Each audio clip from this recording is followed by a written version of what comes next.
Hey guys, this side CACM में Ashutosh Lata from Jaipur Rajasthan for you all. So guys, स्वागत है आप सभी लोगों का लाटा प्रोफेशनल एकेडमी के प्लेटफॉर्म पर, जहां पर कॉस्टिंग आसान है।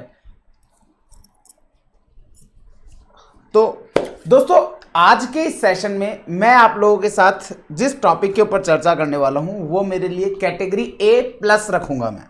सर, कैटेगरी A+ का मतलब उससे आपको शॉर्ट क्वेश्चन आपको एग्जाम में देखने को मिलेगा ही मिलेगा। आप इस चीज का ध्यान रखिएगा। तो इसका मतलब आपको एग्जाम में देखने को मिलेगा, तो बहुत इंपॉर्टेंट है। टॉपिक का नाम आप लोग ऑलरेडी कैप्शन में देख चुके होंगे। टॉपिक रहेगा आप लोगों के लिए टाइम सीरीज, जिसे हम लोग बोलते हैं। वैसे अगर इस प्रॉपर्ली अगर मैं इस चैप्टर की बात करूं तो इस चैप्टर का नाम है बिजनेस फोरकास्टिंग मॉडल्स, जिसमें हम लोग आप लोगों के साथ डिस्कस करेंगे रिग्रेशन भी, डिस्कस करेंगे कुछ टाइम सीरीज से रिलेटेड टॉपिक भी। और मैं आप लोगों को बता दूं, वीडियो में आगे बढ़ने से पहले इसके जो कॉन्सेप्ट नोट्स हैं, क्योंकि कमेंट सेक्शन में आप पूछोगे सर ये कॉन्सेप्ट नोट्स कहाँ मिलेंगे, इसका PDF कहाँ मिलेगा। दोस्तों, इसका PDF कहीं नहीं मिलेगा। इसका PDF आप लोगों को हमारी वेब ऐप है LPA CACMA, जो हमारी वेबसाइट का नाम है ना, वही हमारी ऐप का नाम है। तो LPA CACMA के नाम से हमारी ऐप है। उस ऐप में आप जाएंगे, वहां पर SCM का सार बुक मिलता है। पूरे के पूरे SCM के सारे कॉन्सेप्ट बुक आपको नोट्स वहां पर मिल जाएंगे, जो कि बेसिकली ये वो नोट्स होते हैं जो कि मैं क्लास में लिखवाता था पहले, फिर उसके बाद में मैंने लिखवाने की जगह इसको बुक में कन्वर्ट किया।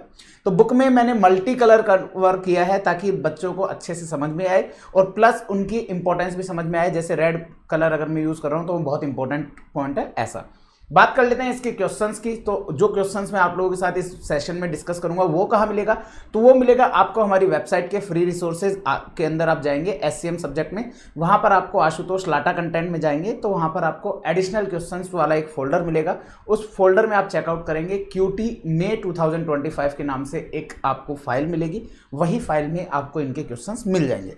आइए दोस्तों, हम लोग बढ़ते हैं इस पर्टिकुलरली इस बहुत ही अच्छे चैप्टर की ओर, जो कि होने को बेहद आसान है, लेकिन आप लोगों के एग्जाम में यहां से 7 to 9 मार्क्स का पेपर वेटेज रहता है। 7 to 9 मार्क्स का मतलब मैं यूं कहूं कि 7 to 9 भी नहीं बोलूंगा, यहां पर बोलूंगा 7 से 11 मार्क्स का, क्योंकि यहां इस पर्टिकुलर चैप्टर से आपको 2 क्वेश्चन MCQ में भी देखने को मिलते हैं। तो 2 क्वेश्चन आपको MCQ में देखने को मिलेंगे इस पर्टिकुलर चैप्टर से, और आप लोगों को एक क्वेश्चन नंबर 8 का B, मतलब कि इस पूरे पेपर का सबसे आखिरी क्वेश्चन जो है वो आपको इसी चैप्टर से देखने को मिलता है।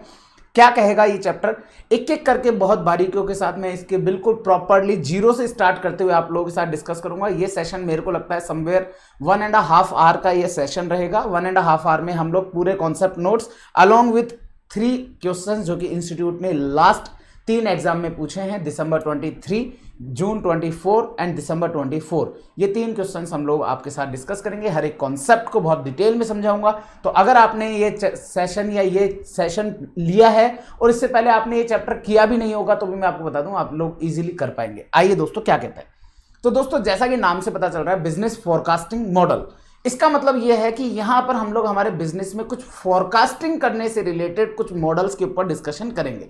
अब फोरकास्टिंग क्यों जरूरी है? ऑब्वियसली हम लोग हमारी हर चीज को प्लान करके चलते हैं, चाहे हमारा रॉ मटेरियल के अवेलेबिलिटी हो, चाहे हम लोगों को प्रोडक्शन के बारे में जानना हो, तो हर एक चीज का हमारा पूरा प्रॉपरली प्लान होता है। हर एक चीज का कि कितनी पैसों की जरूरत पड़ेगी, तो वो सारी चीजों का हम लोगों को प्लान करना होता है। तो उनके लिए कुछ फोरकास्ट करने से रिलेटेड कुछ हम लोग मॉडल्स यहाँ पे देखते हैं। वो आपके 2 तरीके के हो सकते हैं, क्वांटिटेटिव भी हो सकता है, क्वालिटेटिव भी हो सकता है। इस चैप्टर के अंदर अगर मैं बात करूं तो हम लोग क्वांटिटेटिव के ऊपर बात करेंगे। क्वालिटेटिव के ऊपर भी बात होती है, लेकिन वो थियरी टॉपिक्स हैं जो कि केवल आपको थियरी वाली बुक में देखने को मिलेंगे। यहां पर मैं आप लोगों के साथ आज चर्चा करूंगा वो करूंगा क्वांटिटेटिव मॉडल्स पर, जिसमें हम लोग डिस्कस करेंगे आप लोगों के रिग्रेशन मॉडल्स, आप लोगों के साथ डिस्कस करूंगा कुछ टाइम सीरीज के कुछ मेथड्स। तो आइए दोस्तों, एक एक करके पूरी चीजों को समझते हैं, क्या कह रहा है हर एक चीज। तो दोस्तों, यहां पर आप लोगों को नजर आएगा, business forecasting model is one of the most vital business tool which has been used by the organization toward future projection में use होगा। Forecasting model is a tool of a company used to gather and evaluate relevant data for its forecasting type। forecast करने के लिए जो है आपका data gather करते हैं।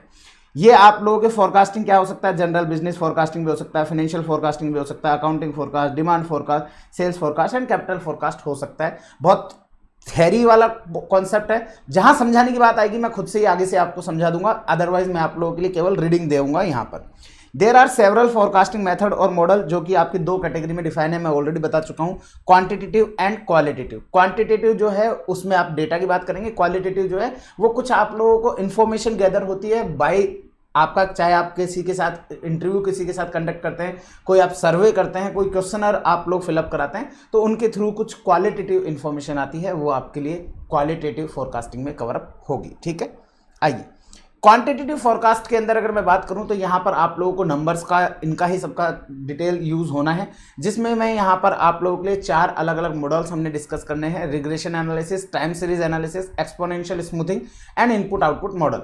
दोस्तों मैं आप लोगों को बता दूं, वैसे आप लोग ना हमेशा जनरली इस चैप्टर को बोलेंगे टाइम सीरीज ही, हम लोग यूजुअली इसको बोलते हैं टाइम सीरीज, जबकि ये एक्चुअल में यहाँ पर बिजनेस फोरकास्टिंग मॉडल है, जिसमें हम लोग रिग्रेशन और टाइम सीरीज मोस्टली वो कवर करते हैं।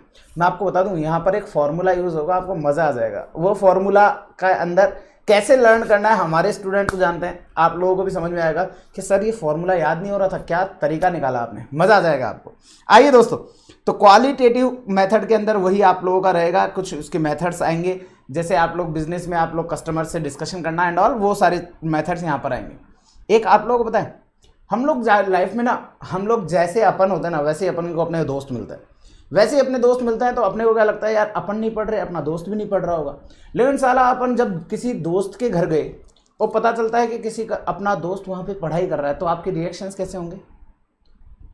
कुछ इस प्रकार के, When I go to my boyfriend, best friend, देखो बॉयफ्रेंड सुनाई देता है मेरे को, क्यों? क्योंकि मेरा ध्यान चल रहा है अभी जो आगे फॉर्मूला आएगा ना उस पर। तो when I go to my best friends house and find him studying, तो क्या होता है, लगता है हम किसी की गलत खोली में आ गया। रे बाबा, बाबू भैया बोल रहा है भाई साहब मैं गलत खोली में आ गया, तो उस पर राजू क्या जवाब देगा? और यहाँ पर राजू कौन रहेगा? आशुतोष लाटा जी रहेंगे। क्या? ए बाबू भैया आप दूसरे की खोली में नहीं आए रे बाबा, वो कॉस्टिंग पढ़ रहा है जो कि आसान है, तो तू पढ़ता रहे बाबा, हो तू पढ़ता रहे। ठीक है जी, चलो आइए जी। सो जस्ट जोक्स अपार्ट, अब हम लोग डिस्कस करने जा रहे हैं हमारा रिग्रेशन एनालिसिस, जिसे हम लोग कैजुअल मेथड भी बोलते हैं। यहाँ पर हम लोग एक लिस्ट स्क्वायर मेथड सीखेंगे। उस लिस्ट स्क्वायर मेथड के ऊपर इंस्टीट्यूट 3 में से 2 बार क्वेश्चन पूछ चुका है, और वो बेसिकली जो हम एग्जाम में एक फॉर्मूला है, उस फॉर्मूले के ऊपर पूरी बेस्ड है। वो फॉर्मूला क्या रहेगा, किस तरीके से उस फॉर्मूला की सारी चीज़ें रहेंगी, वो सारी चीज़ें अभी हम लोग देखते हैं आप लोगों के साथ। ठीक है, आइए। This is one of the method of quantitative forecasting where a study on relationship. यहाँ पर बेसिकली हम लोग क्या करते हैं ना, 2 वेरिएबल है, 2 वेरिएबल आपस में एक दूसरे से इंटरलिंक्ड है, जैसे कि आप कितना इंपोर्ट कर रहे हैं, कितना एक्सपोर्ट कर रहे हैं, ये आपस में एक दूसरे से लिंक रहेगा। तो एक डिपेंडेंट वेरिएबल होता है, एक इंडिपेंडेंट वेरिएबल होता है। एक डिपेंडेंट वेरिएबल रहेगा, एक इंडिपेंडेंट वेरिएबल रहेगा। तो उन दोनों के अंदर हम लोगों को ट्रेंड वैल्यू सेट करनी होती है। ट्रेंड वैल्यू मतलब कि अगर इसमें चेंज आएगा तो इस पर भी इफेक्ट आएगा, तो इसमें चेंज आने से कितना चेंज आने से कितना इफेक्ट आएगा, वो सब चीज़ें हमको जाननी होती हैं। तो उसके लिए हम लोग ना एक ट्रेंड लाइन बनाते हैं, जिसे ऑल्दो आप लोगों ने ऑलरेडी सीखा होगा, y is equal to a plus bx। ये एक ट्रेंड लाइन है। ये बेसिकली ट्रेंड लाइन क्या होती है, ये y एक आप लोगों का डिपेंडेंट वेरिएबल होता है। डिपेंडेंट वेरिएबल का मतलब हो गया जैसे कि आप लोगों का, और ये डिपेंड किस पे होगा, x पर। तो x is an independent variable, x एक इंडिपेंडेंट वेरिएबल है और y आपका डिपेंडेंट वेरिएबल है। तो ऐसे केस में सर फिर ये a और b क्या है? ये दोस्तों a जो है ये वो बताता है कि अगर आपका x मतलब कि इंडिपेंडेंट वेरिएबल अगर 0 भी हुआ तो आपका y की वैल्यू क्या होगी, मतलब कि जब आपका x बिल्कुल 0 होगा तब y की वैल्यू क्या होगी, वो आपका a कहलाता है। और b क्या है? b बेसिकली एक स्लॉप है जो ये दिखाता है कि 1 यूनिट के चेंज से कितना चेंज आएगा y में, मतलब कि x की 1 यूनिट में चेंज आने से कितना चेंज आएगा y में, ये दिखाएगा आप लोगों का b। हमारे को यहाँ पर जो लिस्ट स्क्वायर मेथड है उसमें हमारे को क्या करने का होगा, हमारे को y की वैल्यू फाइंड आउट करने के लिए पहले हम लोग एक ट्रेंड लाइन बनाएंगे, और ये ट्रेंड लाइन में हमको a और b की जो वैल्यू है ना, ये हमें फाइंड आउट करनी होगी by using A list square method. और उसमें हम लोग एक फॉर्मूला यूज करेंगे। वो फॉर्मूला लर्न कैसे होगा वो मैं आपको समझाऊंगा। एक बहुत ही अच्छी सी मैंने आप लोगों के लिए उसको लर्न करने की चीज बनाई है। ठीक है, this is one of the method of quantitative forecasting where a study on relationship within 2 और more variable is conducted where 1 variable is affected by the other. तो एक वेरिएबल दूसरे वेरिएबल से अफेक्ट होगा। इन अदर वर्ड्स टू और more variable have a cause effect relationship. Cause effect मतलब कि कारण प्रभाव रिलेशनशिप। कारण प्रभाव रिलेशनशिप का मतलब रहेगा ये कारण हुआ तो उसका ये प्रभाव आया, मतलब ये कारण के पीछे ये इफेक्ट आएगा दूसरे वेरिएबल पर। तो regression analysis is a mathematical measure of average relationship between two और more variable in terms of original units of data. अगर आप लोगों के यहाँ पर जो रिलेशन है वो अगर आप लोगों के दो ही हैं तो सिंगल लाइन कहलाएगा और नहीं तो otherwise multiple. Regression analysis measure the nature and extent of relationship between two or more variable, thus enable us to make prediction for the future. Future की प्रिडिक्शन करने के लिए आपको काम आने वाला है। In general dependent variable represent करेगा आपका prediction. An example is sales growth of certain product. Sales growth of certain product, एक आपका नंबर ऑफ एम्प्लॉयज जो हैं वो आपके डिपेंड करेगा। नंबर ऑफ एम्प्लॉयज जितने ज़्यादा होंगे उतनी ही आपका प्रोडक्शन बढ़ेगा। तो डेफिनेटली इसका मतलब क्या हुआ, sales is depend on number of employees. The independent variable might describe the issue and point of interest. For example, short staff, आपके पास स्टाफ कम है। The causal model मतलब regression analysis. Then ask how the shortage of staff going to affect future sale. तो ये future cell को किस तरह affect करेगा, ये अगर जानना है तो आप रिग्रेशन एनालिसिस यूज कर सकते हो। One independent variable, one dependent variable. The answer to the question mentioned above can be if it is possible to establish certain relationship between the variable by means of mathematical or statistical equation. In the day-to-day life, we experience number of interrelated event. हम लोग देखते हैं क्या है, जैसे for example, weight of a human being is depend on the height. Some exceptional are always there. कुछ exceptions हर जगह मिलेंगे जिनकी हाइट बहुत ज़्यादा नहीं है, मतलब आई एम 5'10", मतलब 10 या 10 से 11 के बीच में मेरी हाइट है, मतलब ऐसा नहीं है कि बहुत ज़्यादा मेरी हाइट है। क्योंकि लड़कों के केस में अगर बात करें तो 5'10" इज़ ए नॉर्मल हाइट, मेरे हिसाब से नॉर्मल होती है। वैसे अब होने को 5'3", 5'4" के भी होते हैं कई, तो लेकिन 5'10", 5'11" इज़ ए नॉर्मल हाइट। 6 को क्रॉस करोगे तो अपन कहेंगे कि हाँ जी अच्छी हाइट है। तो यहाँ पर इन्होंने कहा कि एक ह्यूमन बीइंग के बारे में बात की है तो उनका जो वेट है ना उनकी हाइट के ऊपर डिपेंड करता है। अपनी हाइट ज़्यादा नहीं है बट वेट अपना ज़्यादा है। भाई साहब लोग खाते पीते घर के होते हैं, अपन खाते पीते पूरे खानदान के हैं, या मैं कहूँ खाते पीते पूरी सोसाइटी का हूँ, है ना। द डिमांड ऑफ ए, वैसे ऑल्दो मैं आप लोगों को बता दूँ, ये जो आप मुझे देख पा रहे हो ना, ये कम करने के बाद है। जिसको चाहिए कि मेरा एक्चुअल रूप क्या था, तो 2023 वाला बैच SCM का, उसके SCM का 2023 वाला जो बैच है ना, उस 2023 वाले बैच का आप लोग मेरा डेमो देख लीजिएगा, आप लोगों को आइडिया लग जाएगा। जस्ट ए सेकेंड, घर से कॉल है तो अर्जेंट है, अभी इन दिनों मेडिकल इमरजेंसी चल रही है तो घर वालों का कॉल मैं मिस नहीं कर सकता हूँ। Yes guys, so accordingly height और वेट, इन्होंने कहा कि हाँ जी हाइट के ऊपर डिपेंड करता है आपका वेट, कोई बात नहीं। The demand for a particular product is dependent on it's price. हाँ, ये जरूर हमको इकोनॉमिक्स में हमने सुना है, देखा है कि प्राइस का इफेक्ट आपके डिमांड पर जरूर पड़ता है।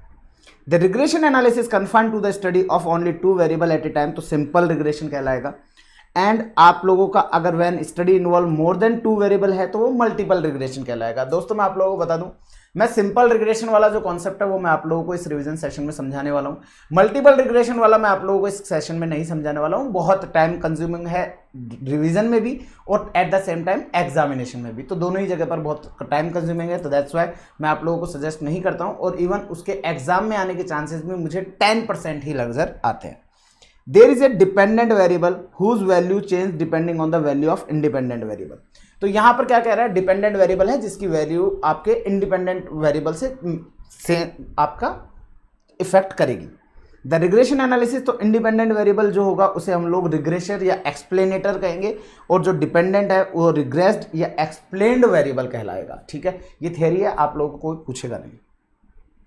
सिंपल लीनियर रिग्रेशन SLR क्या कहता है, तो सिंपल लीनियर रिग्रेशन इन्वॉल्व करेगा आपके 2 वेरिएबल, जो कि एक होगा इंडिपेंडेंट, एक होगा डिपेंडेंट। एक्सप्लेनेटरी वेरिएबल जो होगा दैट मीन्स इंडिपेंडेंट होगा, manipulated the investigator while response variable respond to manipulation of, मतलब कुल मिलाकर के वही सारी बात जो मैं आप लोगों को बताता आ रहा हूँ। एक इंडिपेंडेंट वेरिएबल है, एक डिपेंडेंट वेरिएबल है।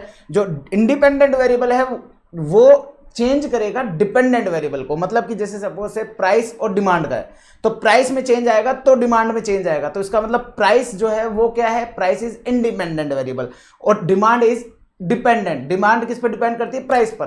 प्राइस में चेंज आएगा तो डिमांड में चेंज आएगा, तो दैट मीन्स ये डिपेंडेंट है। और डिपेंडेंट वेरिएबल हमारा y होता है और इंडिपेंडेंट वेरिएबल हमारा x रहेगा। फॉर एग्जाम्पल टाइम स्पेंड, हाँ जी ये अच्छा चीज है, आपने कितना समय पढ़ाई में दिया उससे आपका रिजल्ट दिखाएगा। तो आपने जितना ज्यादा समय दोगे उतना अच्छा रिजल्ट आएगा। तो इसका मतलब रिजल्ट किसके ऊपर डिपेंड कर रहा है? रिजल्ट डिपेंड कर रहा है आपके हार्डवर्क पर। तो योर हार्डवर्क इज इंडिपेंडेंट और result is dependent. SLR analysis yield a regression model between two variables that can be used to make prediction, estimation, doubt, observation inside and outside the range of data used to make regression model. SLR model help to find effect of independent variable on dependent variable in numeric terms. Question कह रहा है ये जो SLR है ना, मतलब ये concept कहता है SLR मॉडल जो है ना, ये बेसिकली ये दिखाता है कि आपका डिपेंडेंट वेरिएबल कितना अफेक्ट हो रहा है इंडिपेंडेंट वेरिएबल से। तो वो आपको दिखा रहा है और उसको दिखाने के लिए इन्होंने एक इक्वेशन यूज करेंगे, y is equal to a plus b x. मैं ऑलरेडी बता चुका हूं y आपका डिपेंडेंट वेरिएबल रहेगा, x आपका इंडिपेंडेंट वेरिएबल रहेगा। a का मतलब होगा जब आपका x 0 होगा तब क्या रहेगी वैल्यू y की, और b का मतलब रहेगा कि x की एक यूनिट में चेंज आने से b की यूनिट कितनी चेंज होती है वो। तो y इज इक्वल टू हो जाएगा value of dependent variable, a हो जाएगा आपका इंटरसेप्ट, इंटरसेप्ट का मतलब रहेगा value of dependent variable that means y when independent variable is 0। Independent variable अगर आपका 0 है तब आपकी y की वैल्यू क्या रहेगी? That is your intercept. Intercept आपसे नहीं पूछेगा, बस आपको पता होना चाहिए a का मतलब क्या होता है, ठीक है। बी स्लोप या रिग्रेशन कोएफिशिएंट बोलते हैं, जो कि रेट ऑफ चेंज दिखाता है डिपेंडेंट वेरिएबल में with unit change in independent. एक यूनिट चेंज आएगा तो उसका क्या इफेक्ट आएगा, वो स्लोप दिखाता है, वो आपका बी कहलाता है। और वैल्यू ऑफ इंडिपेंडेंट वेरिएबल आपका एक्स कहलाएगा। क्लियर है? अब आइएगा जी, now main motive is to solve above model is to find out value of A and B. For the same we will use concept of least square method for the normal equation are as below. अब दोस्तों अगर मैं यहाँ पे बोलूँ तो आप लोगों के लिए एक फॉर्मूला है, आप लोगों को यहाँ पर फॉर्मूला यूज करना पड़ेगा। और फॉर्मूला ये है साहब आपका sigma y is equal to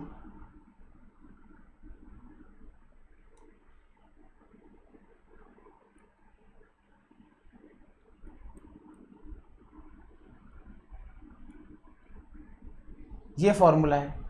एक और फॉर्मूला है,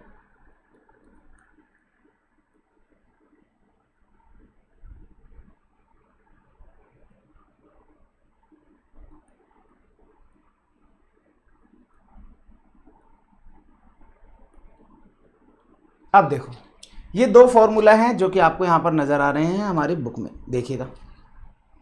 अब ये फॉर्मूला क्या है क्या नहीं है इनको बाद में देखेंगे। A N plus B E X, A sigma X और बी सिग्मा एक्स स्क्वायर, ये आपको फॉर्मूला दे रखा है जो कि मैंने यहाँ पे लिख दिया।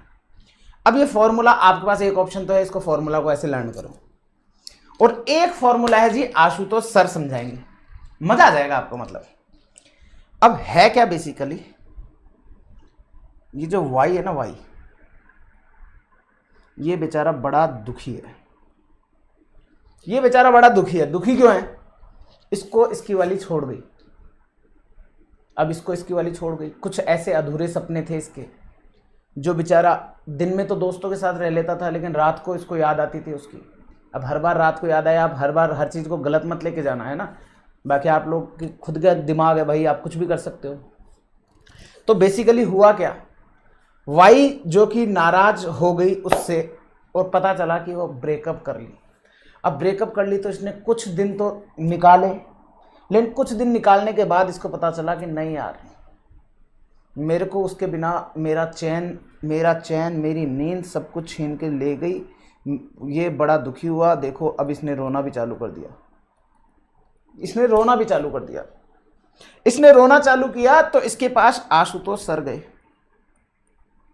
आशुतोष सर ने पूछा क्या हुआ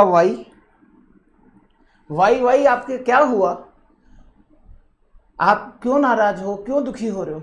भाई मेरे को मेरे जीवन में एक गर्लफ्रेंड की कमी आ रही है।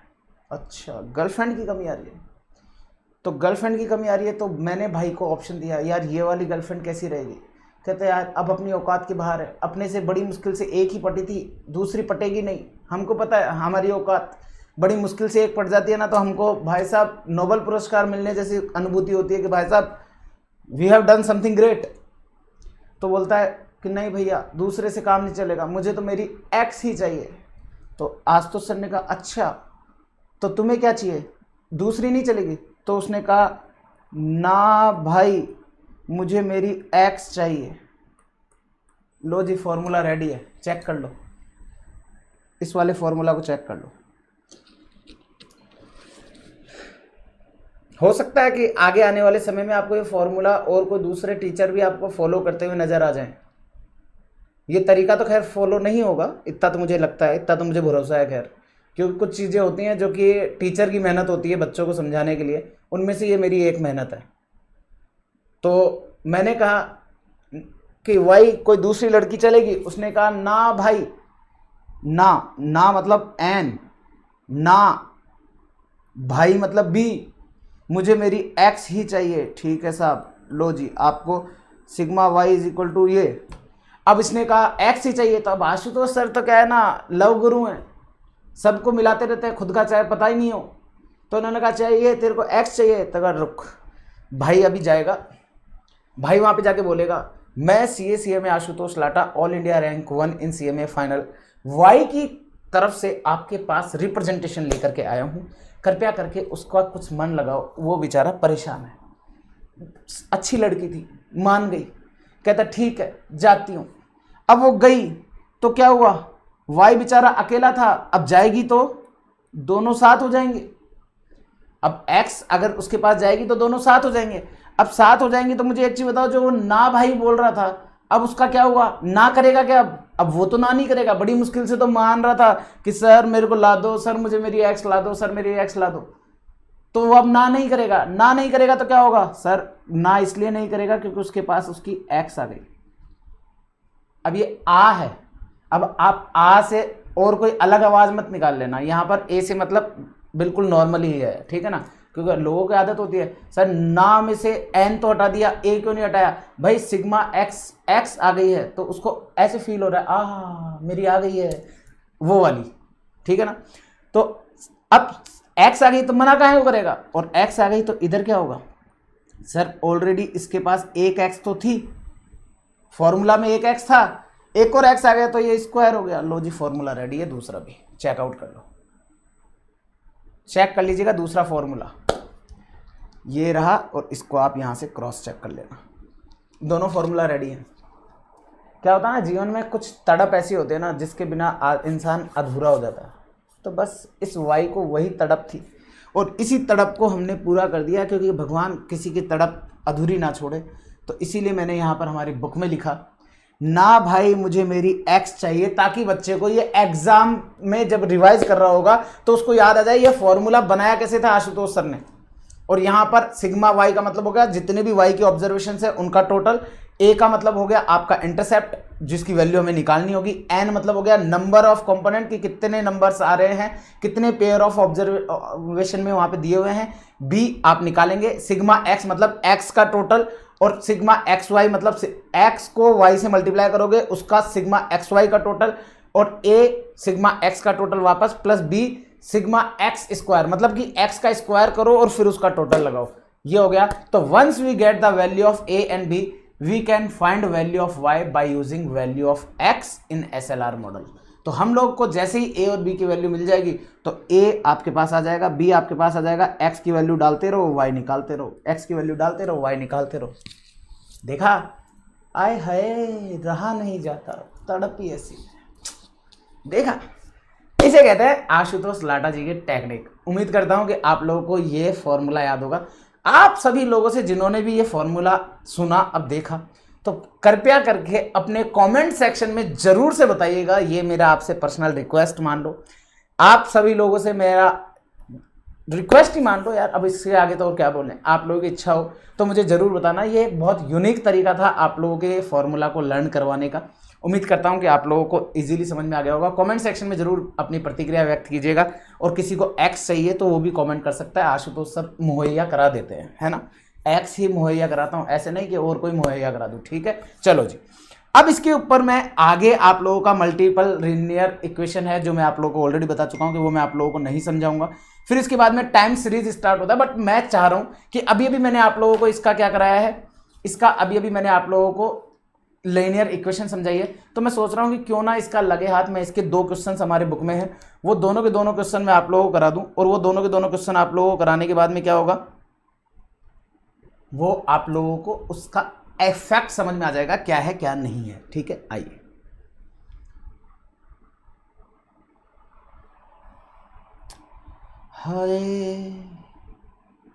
Time series and regression analysis, इसमें क्वेश्चन नंबर 9 भी नहीं देख रहे हैं हम, क्वेश्चन नंबर 16 को पहले देख रहे हैं। ठीक है, क्वेश्चन नंबर 16 क्या बोल रहा है, 16 और 17 ऑलमोस्ट सेम है, ऑलमोस्ट सेम क्या, बिल्कुल एज इट इज है। दिसंबर 23 और उसके जस्ट अगले अटेम्प्ट में जून 24 में भी सेम इसी तरीका का क्वेश्चन इन्होंने पूछा था। ठीक है, चलिए, तो इसके ऊपर हम लोग चर्चा करेंगे 16 और 17 पर।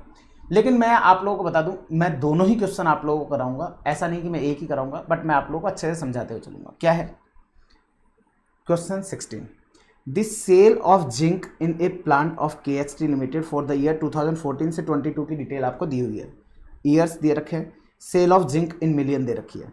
तो ईयर्स 2016 में 36, 14 में 36, 16 में 42, 2 साल बाद में 46, 2 साल बाद में 56, 4 और फिर 2 साल बाद में 32।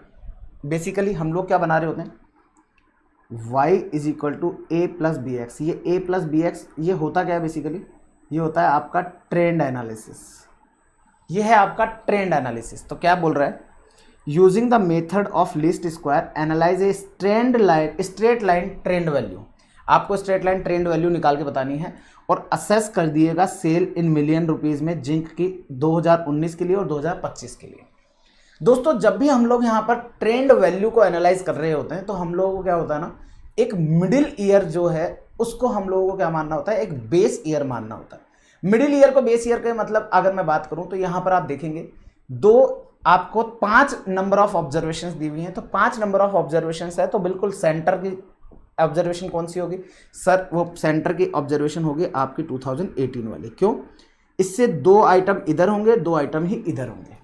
कई बार हो सकता है, मैं आप लोगों को बता दूं, इंटर के अंदर एक क्वेश्चन है जिसके अंदर इंस्टीट्यूट ने क्या किया, ये ईयर्स को शफल कर दिया है, 2014 फिर 16 फिर 22 फिर 20 फिर 2018, तो ऐसे शफल कर दिया। तो आप लोगों को इतना सा ध्यान रखना है, बस आपको केवल जो सेंटर में है ना, केवल आपको उसको पकड़ना है।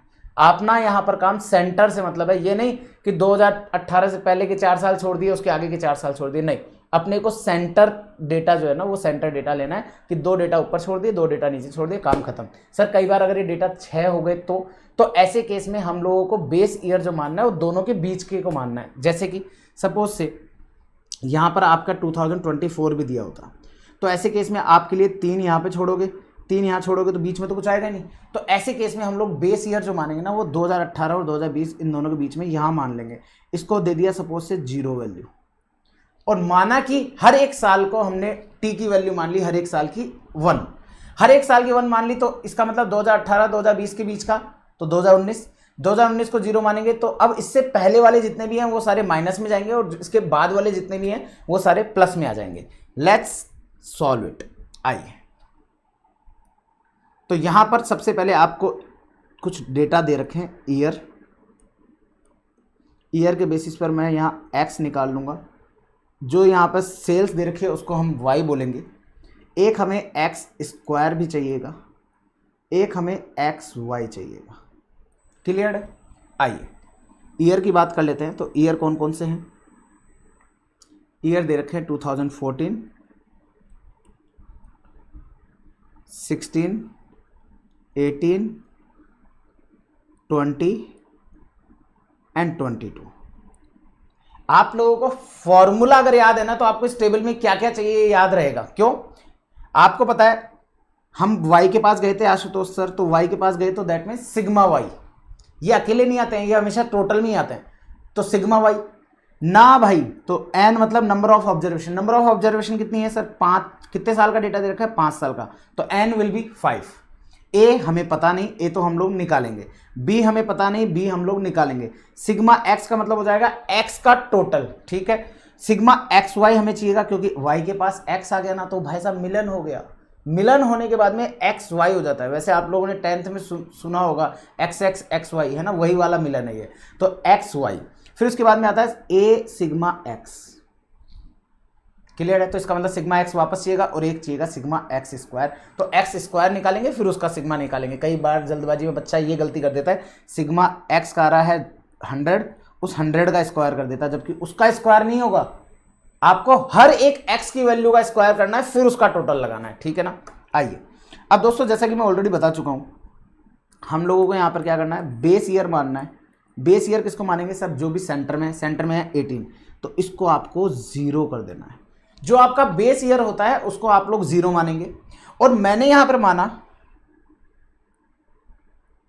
आपका t is equal to 1 year. मैंने 1 ईयर का बेस दिया है आप लोगों का। तो 1 ईयर का अगर मैं बेस देता हूं तो आप देखेंगे कि 2018 से 2016, तो दैट मीन्स 2 साल हो गए, तो माइनस का 2, 14 हो गए तो माइनस का 4, 20 हो गया तो प्लस का 2, 22 हो गया तो प्लस का 4। क्लियर है? लगे हाथ क्या मैं यहां पर x का टोटल, सिग्मा x का टोटल लगा दूं क्या?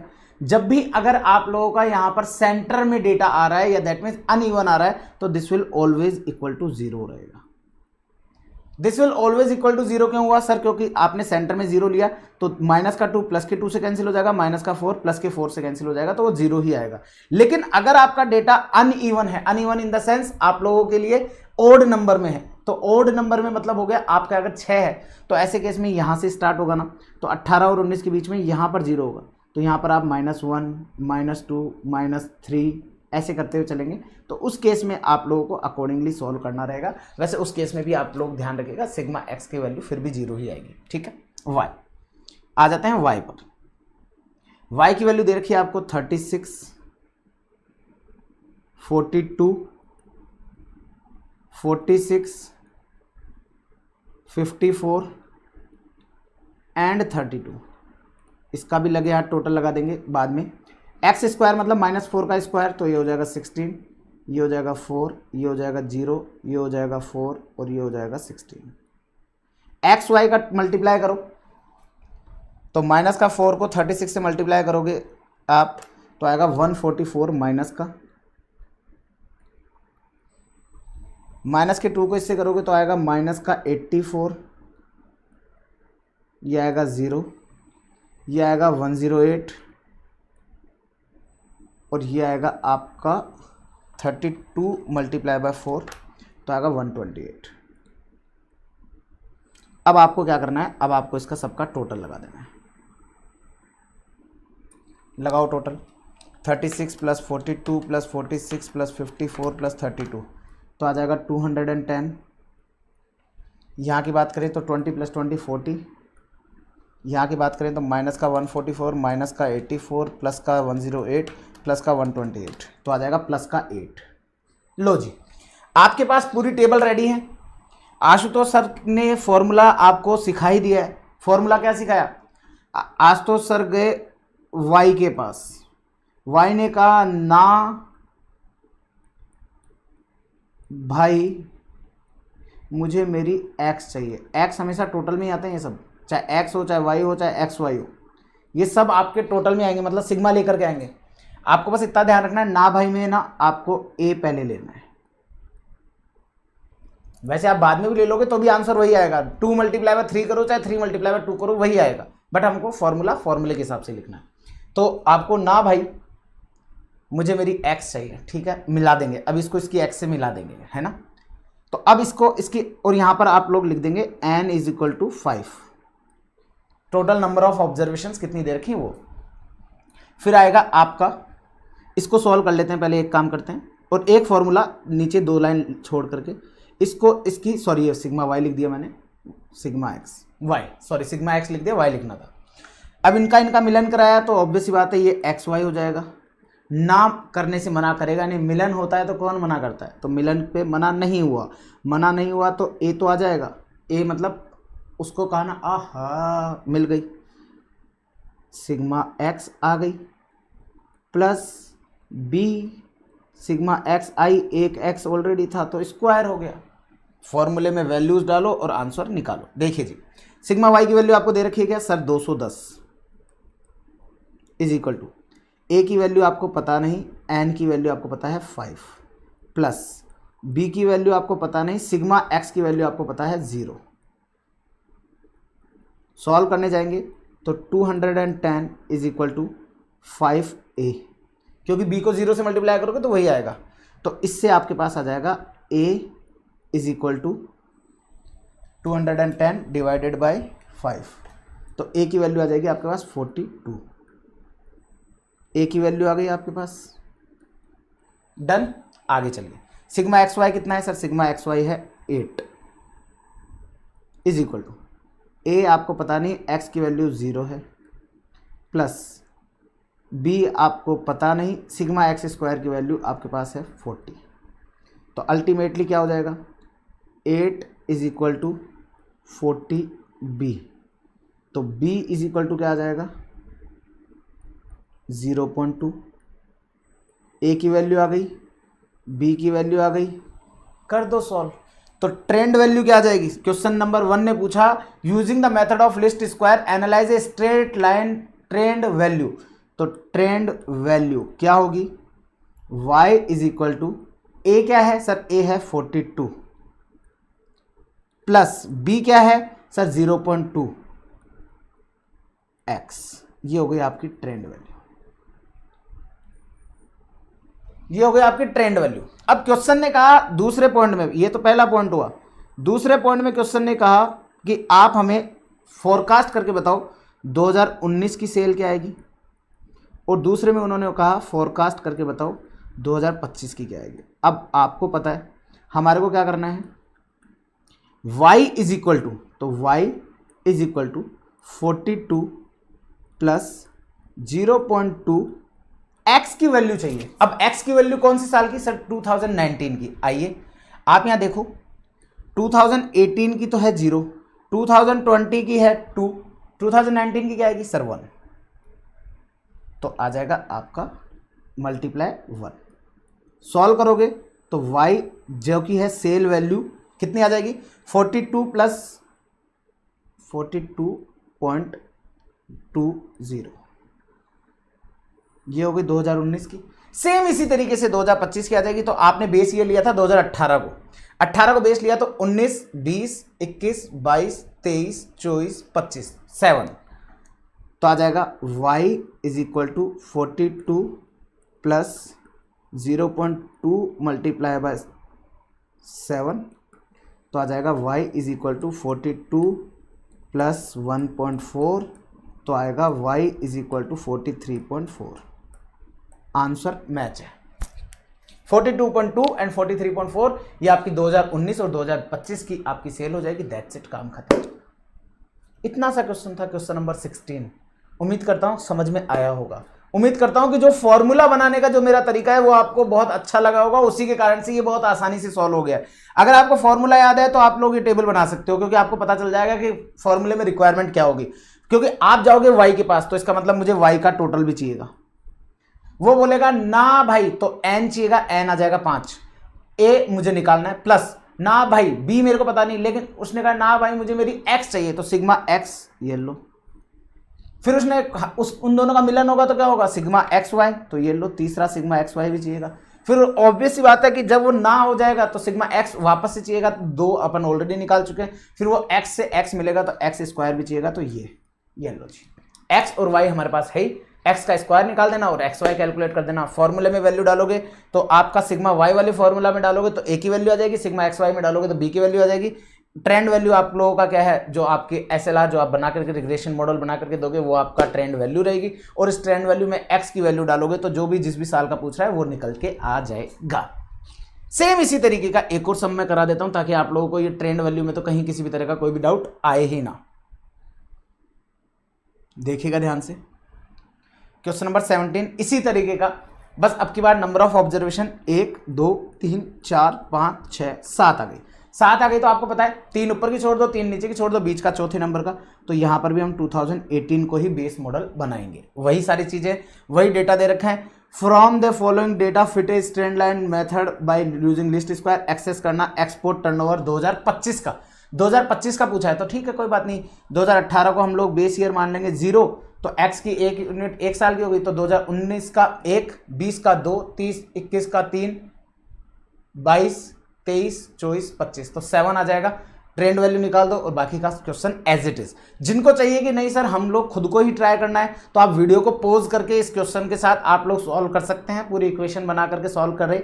आप लोग अपने आप को जज करें कि क्या आशुतोष सर ने जो समझाया हमको समझ में आया, तो बहुत आसानी से आपके लिए एक सेल्फ टेस्ट भी हो जाएगा। चलिए मैं इस क्वेश्चन को सॉल्व कर देता हूं आप लोगों के लिए फटाफट से, अब की बार टाइम नहीं लगाऊंगा बिल्कुल भी।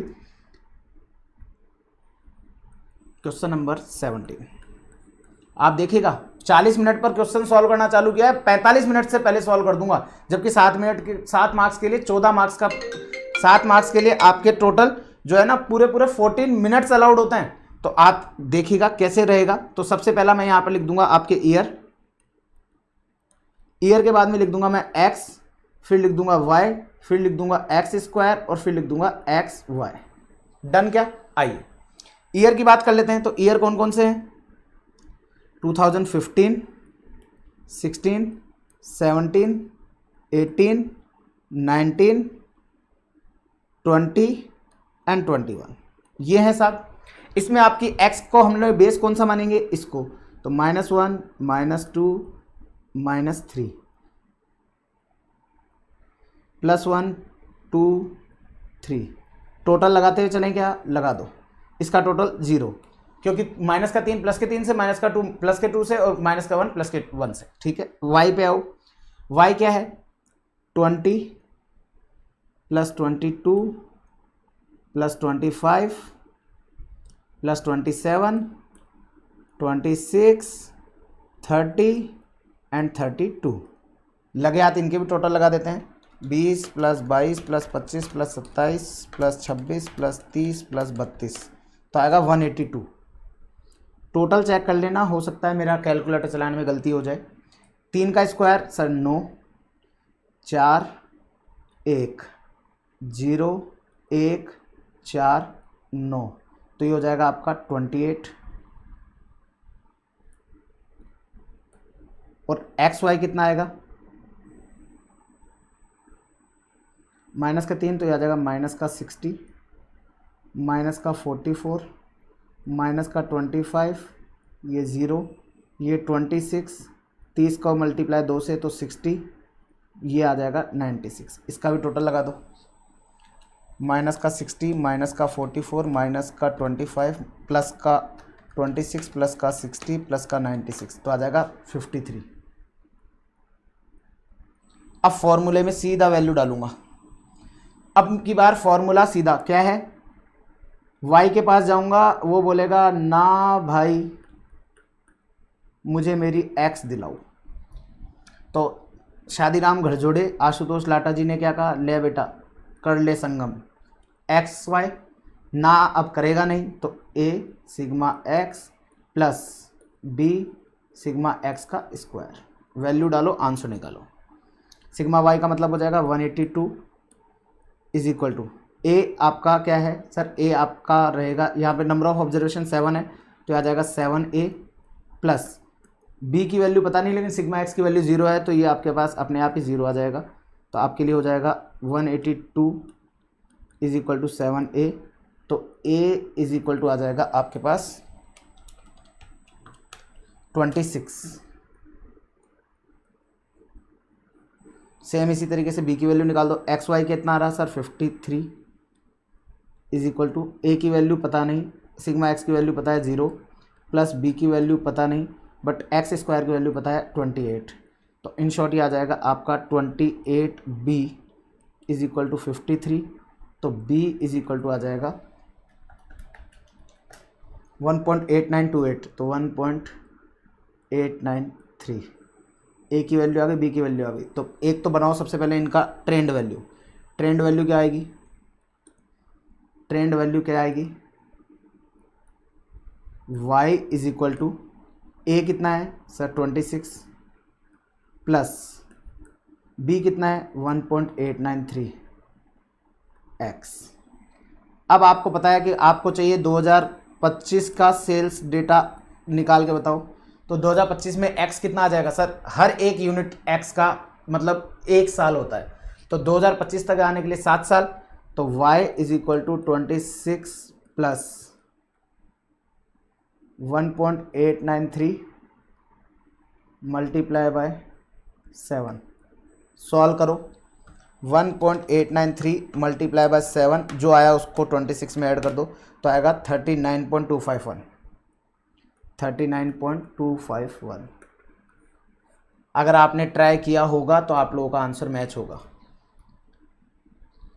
अगर आप लोगों ने ट्राई किया होगा तो 39.25 26.1893 ये आपका स्ट्रेट लाइन ट्रेंड हो गया। दैट्स इट, खत्म, दैट्स ऑल। तो उम्मीद करता हूँ आप लोगों को इन दोनों क्वेश्चंस में किसी भी तरह का कोई दिक्कत नहीं होगी। मैं आप लोगों के साथ अभी इसके बाद में एक क्वेश्चन, एक टाइम सीरीज का, ये भी हम लोग डिस्कस करेंगे, बट उससे पहले हम लोग पहले टाइम सीरीज के पूरे नोट्स को डिस्कस करेंगे। दोस्तों टाइम सीरीज का मतलब क्या होता है, आप लोग एक सीरीज ऑफ टाइम में चल रहे हो, वहां पर हम लोग आपके ट्रेंड को मेजर करते हैं। ट्रेंड को मेजर करने के लिए हमारे पास टाइम सीरीज डेटा को मैनेज करने के लिए कुछ अलग अलग कंपोनेंट्स होंगे, जैसे कि आपका सेक्युलर ट्रेंड हो सकता है, आपका सीजनल ट्रेंड हो सकता है, आप लोगों के लिए साइक्लिक ट्रेंड हो सकता है, और इरेगुलर और ये हो सकता है। क्या कह रहा है, the term time series refer to a series of observation recorded in accordance with the time of occurrence. जैसे जैसे टाइम हो रहा है उस अकॉर्डिंग आप लोगों का टाइम सीरीज डेटा बताता है। तो time series analysis help understand the past behaviour so that the future tendency में बी प्रिडिक्टेड। हम लोग क्या करते हैं, आप लोग नहीं बोलते कि यार आज तो सर ने कहा कि पास्ट ट्रेंड बताया आपको, पास्ट ट्रेंड में मैंने कहा कि इस चैप्टर से क्वेश्चन नंबर 8B आता है। वो क्यों, कैसे चेक किया, क्वेश्चन नंबर 8B इसी चैप्टर से आता है, कैसे पता किया, मैंने पिछले 4 साल 4 अटेम्प्ट का पेपर देखा, 4 अटेम्प्ट में देखा कि चारों अटेम्प्ट में क्वेश्चन नंबर 8B यहाँ से आता है, तो पास्ट ट्रेंड को एनालाइज किया, उसके बेसिस पे मैंने फ्यूचर में प्रेडिक्ट करके बताया आपको कि क्वेश्चन नंबर 8B आपको इसी चैप्टर से देखने को मिलेगा। Time series establish relationship between cause and effect. One variable is time and which is independent variable. तो यहाँ पर आप लोगों का वन वेरिएबल जो रहेगा वो टाइम रहेगा, which is independent variable, and second is data which is dependent variable. अभी हमने जो क्वेश्चन किया उसमें यही तो था, हमने क्या किया, टाइम को इंडिपेंडेंट माना, टाइम इंडिपेंडेंट था, और आप लोगों का जो सेकंड वेरिएबल था डेटा, उसको हमने डिपेंडेंट किया। तो डेटा को डिपेंडेंट किया तो ईयर को हमने क्या किया, इंडिपेंडेंट, उसी के हिसाब से हमने एक्स किसको माना था, एक्स हमने माना था टाइम को, और वाई किसको माना था, डेटा को, खत्म। कंपोनेंट ऑफ टाइम सीरीज के अंदर बात करें तो the 4 component of time series data are secular trend जिसे हम टी से बोलते हैं, सीजनल वेरिएशन जिसे हम एस से बोलते हैं, साइक्लिक फ्लक्चुएशन जिसे हम सी से बोलते हैं, और इरेगुलर और रैंडम मूवमेंट जिसे हम आई से डिनोट करते हैं। टाइम सीरीज मॉडल्स की बात करें तो यहाँ पर आप लोगों को time series model are of 2 types which are briefly explained as below. यहाँ पर मल्टीप्लिकेटिव मॉडल है। मल्टीप्लिकेटिव जैसा कि नाम से पता चल रहा है आप लोगों का कि यहाँ पे कहीं ना कहीं मल्टीप्लिकेशन वाला काम होने वाला है। आप लोगों को बता दूं एक क्वेश्चन जो भी हम लोग डिस्कस करने वाले हैं वो आपको इसी पॉइंट के ऊपर देखने को मिलेगा। क्या है, in this traditional approach it is assumed that there is a multiplicative relationship among the 4 component. Question कहता है ये जो 4 कंपोनेंट है ना, इन चारों कंपोनेंट के अंदर मल्टीप्लिकेटिव रिलेशन रहते हैं, दैट मीन्स एक दूसरे से जुड़े हुए। In other words any particular observation of time series data is considered to be the product of effect of these. इन सबका इफेक्ट जो रहेगा ना, इन सबके इफेक्ट को ही हम लोग क्या करेंगे, सबके इफेक्ट के साथ ही आप लोगों का ट्रेंड निकलेगा। 10 YT आपका ईयर के हिसाब से trend, multiply by T that is trend, seasonal variation plus cyclic fluctuation, और मल्टीप्लाई इरेगुलर रैंडम मूवमेंट। मतलब जितने भी आपके हैं इन सब को मल्टीप्लाई कर दो एज पर मल्टीप्लिकेटिव मॉडल। ये आपका मल्टीप्लिकेटिव मॉडल की तरह आपका ये रहता है। क्लियर है क्या, क्लियर है? आपको क्यों ना इसी क्वेश्चन को अभी मैं यहीं इतनी सी जगह से करवा दूं, फिर उसके बाद में सीधा नोट्स के ऊपर ले आऊं, आपको करा दूं क्या, करा देना चाहिए क्या, करा तो देना चाहिए। चलो यार करवा ही देते हैं। आइएगा दोस्तों, इस क्वेश्चन को भी मैं आप लोगों के साथ डिस्कस करता हूँ। Question number 9B homework same as question number 9, क्योंकि हमारी बुक में क्वेश्चन नंबर 9 ऑलरेडी था।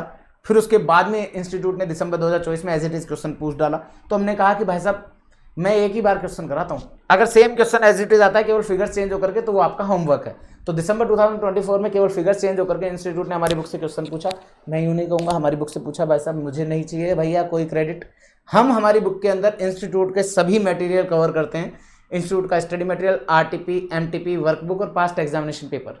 मैं स्टूडेंट्स को क्लेम करता हूं कि अगर आप मेरे को 2% भी क्वेश्चन ऐसे निकाल के ला दोगे ना कि सर ये क्वेश्चन हमारे इंस्टीट्यूट के कंटेंट में था और आपकी बुक में नहीं था, तो आप जो बोलोगे वो मैं करने को तैयार हूं, क्योंकि मुझे पता है कि मैंने सारी चीज़ें कवरअप की हैं। या तो मैं उसके पीछे का कोई रीज़न दूंगा कि बहुत ज़्यादा लेंदी होंगे तो मैंने अगर हटाए होंगे। बाकी उसके अलावा जो एग्जाम में आपके लिए आ सकते हैं, मैंने एक भी सोर्स के एक भी क्वेश्चन आप लोगों के लिए नहीं छोड़े हैं। On the basis of quarterly sales in rupees in lakh, commodity come in of box in for the year 20 से 24 following calculation were made। आपको ट्रेंड दे दिया, क्या है trend, y is equal to 25 plus 0.6 t, यहां पर इन्होंने time को दे दिया t, ठीक है साहब। With origin first quarter of 2020, इन्होंने कहा 2020 का जो फर्स्ट क्वार्टर है उसको हमने ओरिजिन माना है। आपको पता है जो ओरिजिन होता है वो क्या होता है, उसको हम जीरो मानते हैं। एंड स्केल भी दे दिया 1 unit of t is equal to 1 quarter, और इन्होंने कहा आपका जो एक यूनिट है ना टी की, वो क्या है, एक क्वार्टर के बराबर। मतलब कि ये हो गया 2020 का फर्स्ट क्वार्टर 0 है, तो 2020 का सेकंड क्वार्टर में उसकी वैल्यू हो जाएगी 1, 2020 के थर्ड क्वार्टर की वैल्यू हो जाएगी 2 and so on. Where y is quarterly sale, t is time units, seasonal variations आपको दे दिए, आपको सीजनल वेरिएशंस आपको यहां पर दे दिया है, ठीक है। Required using the multiplicative model of time series, multiplicative model of time series use करना है। मल्टीप्लिकेटिव मॉडल क्या कहता है सर, आप अपने ट्रेंड को आपके सीजन से मल्टीप्लाई करो, आपके साइक्लिक फ्लक्चुएशन से मल्टीप्लाई करो, और अगर आपका कोई रैंडम मूवमेंट आ रहा है तो उससे भी मल्टीप्लाई कर दो।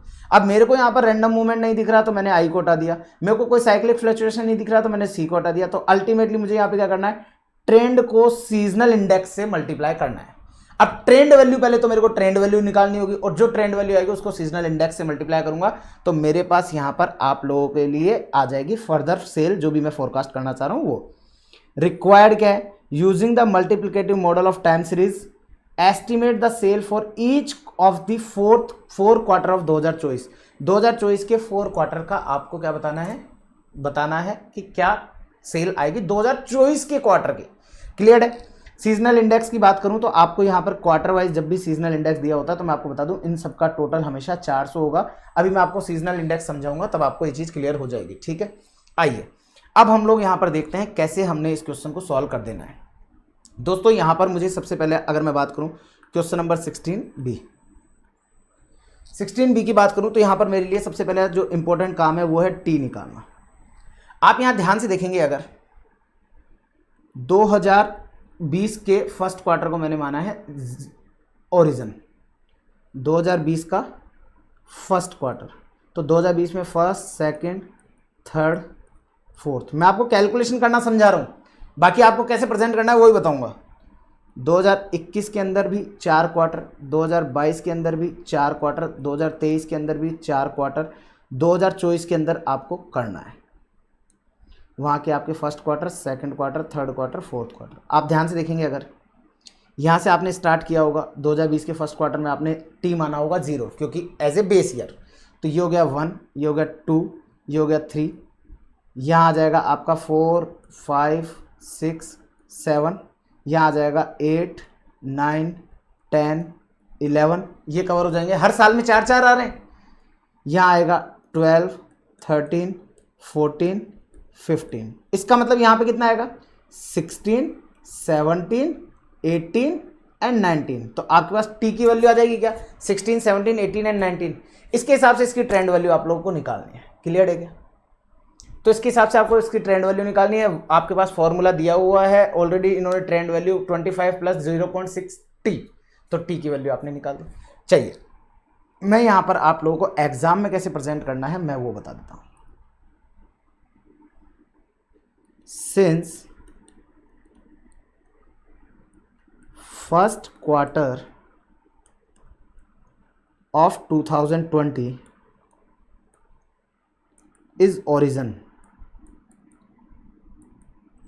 of T, hence value of T in that quarter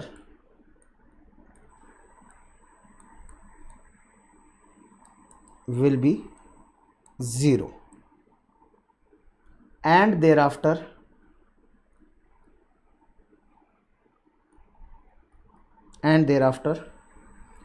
each quarter will be 1 unit of T। तो वो T की 1 यूनिट होगी। So total 3 quarters of 2020 and 4 quarter each of 2021 to 2023. So total 3 quarter of 2020 and 4 quarter each of 2021 to 23 will be completed.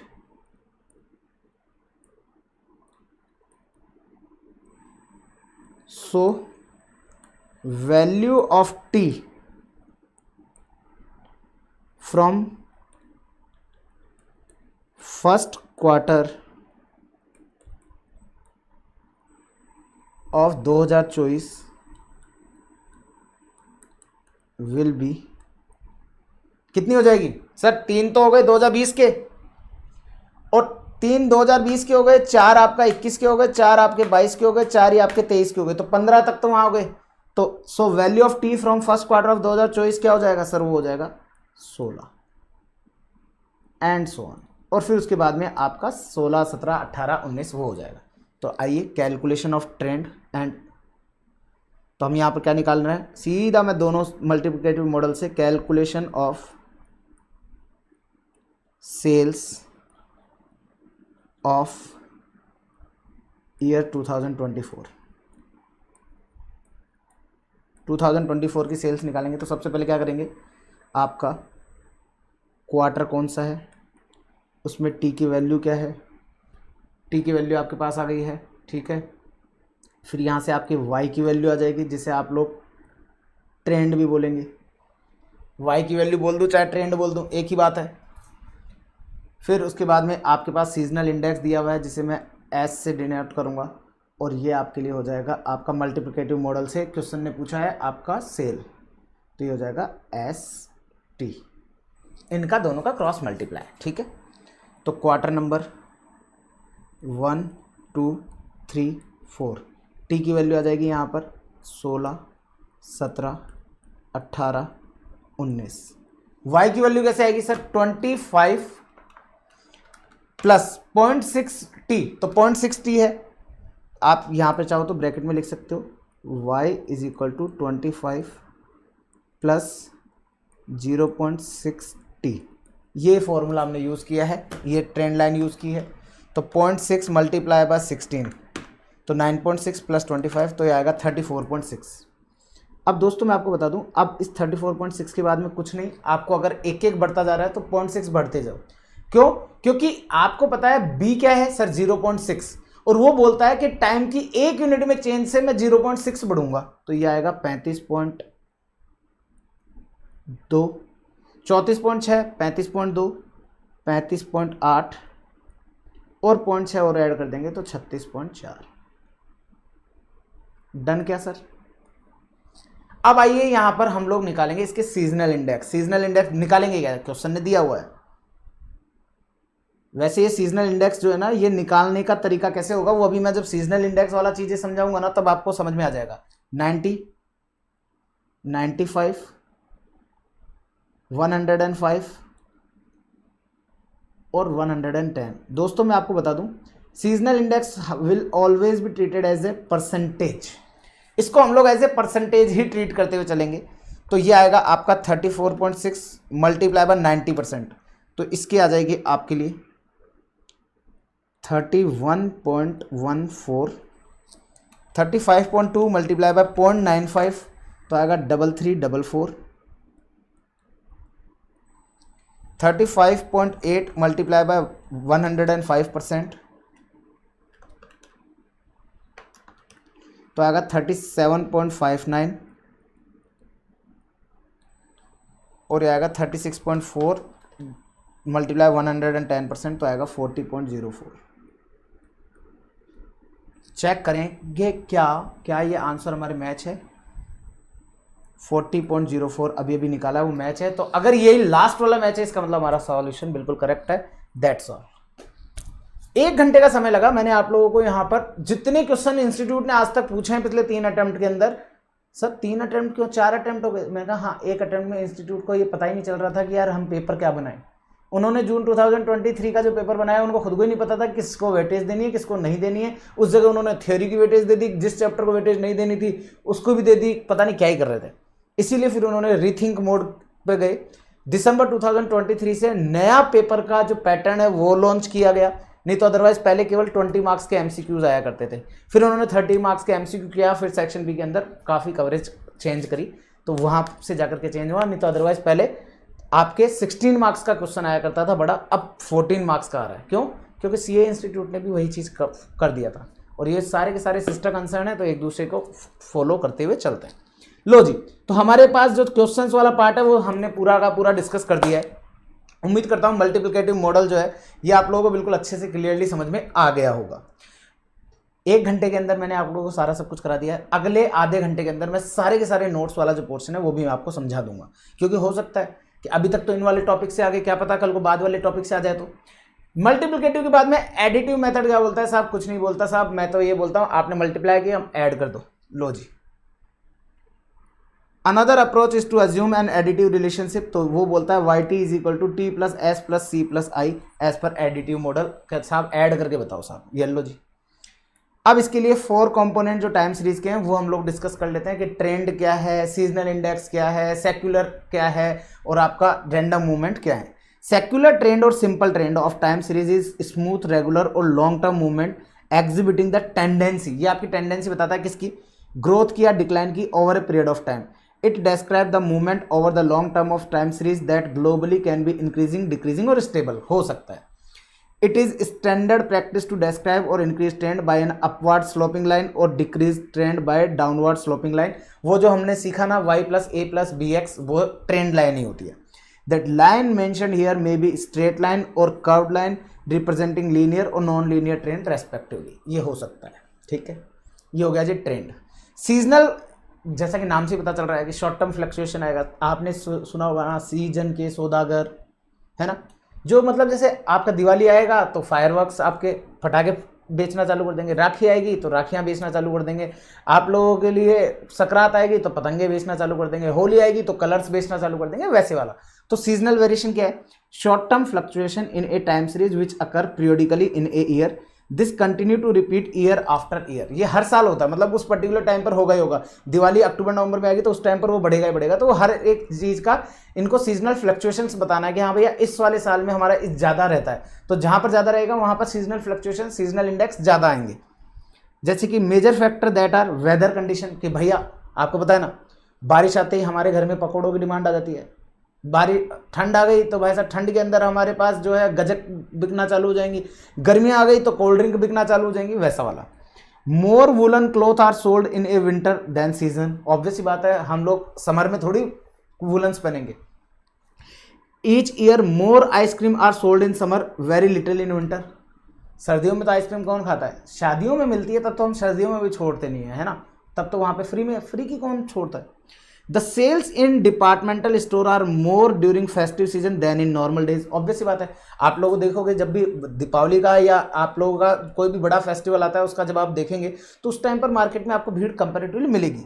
फिर आता है cyclic fluctuation is another type of periodical movement जहां पर period is more than a year. यहाँ पर cyclic fluctuation का मतलब है एक पर्टिकुलर साइकिल होता है कि पूरे प्रोसेस को, तो उसको हम लोग साइक्लिक फ्लक्चुएशन बोलते हैं, जो कि मोर देन ए ईयर होता है। Such movement are fairly regular and oscillatory in nature, one complete period is called a cycle. जो पूरा कंप्लीट पीरियड रहेगा वो साइकिल रहेगा, ऑल्दो इसके ऊपर कोई क्वेश्चंस इंस्टीट्यूट ने नहीं दिए हैं।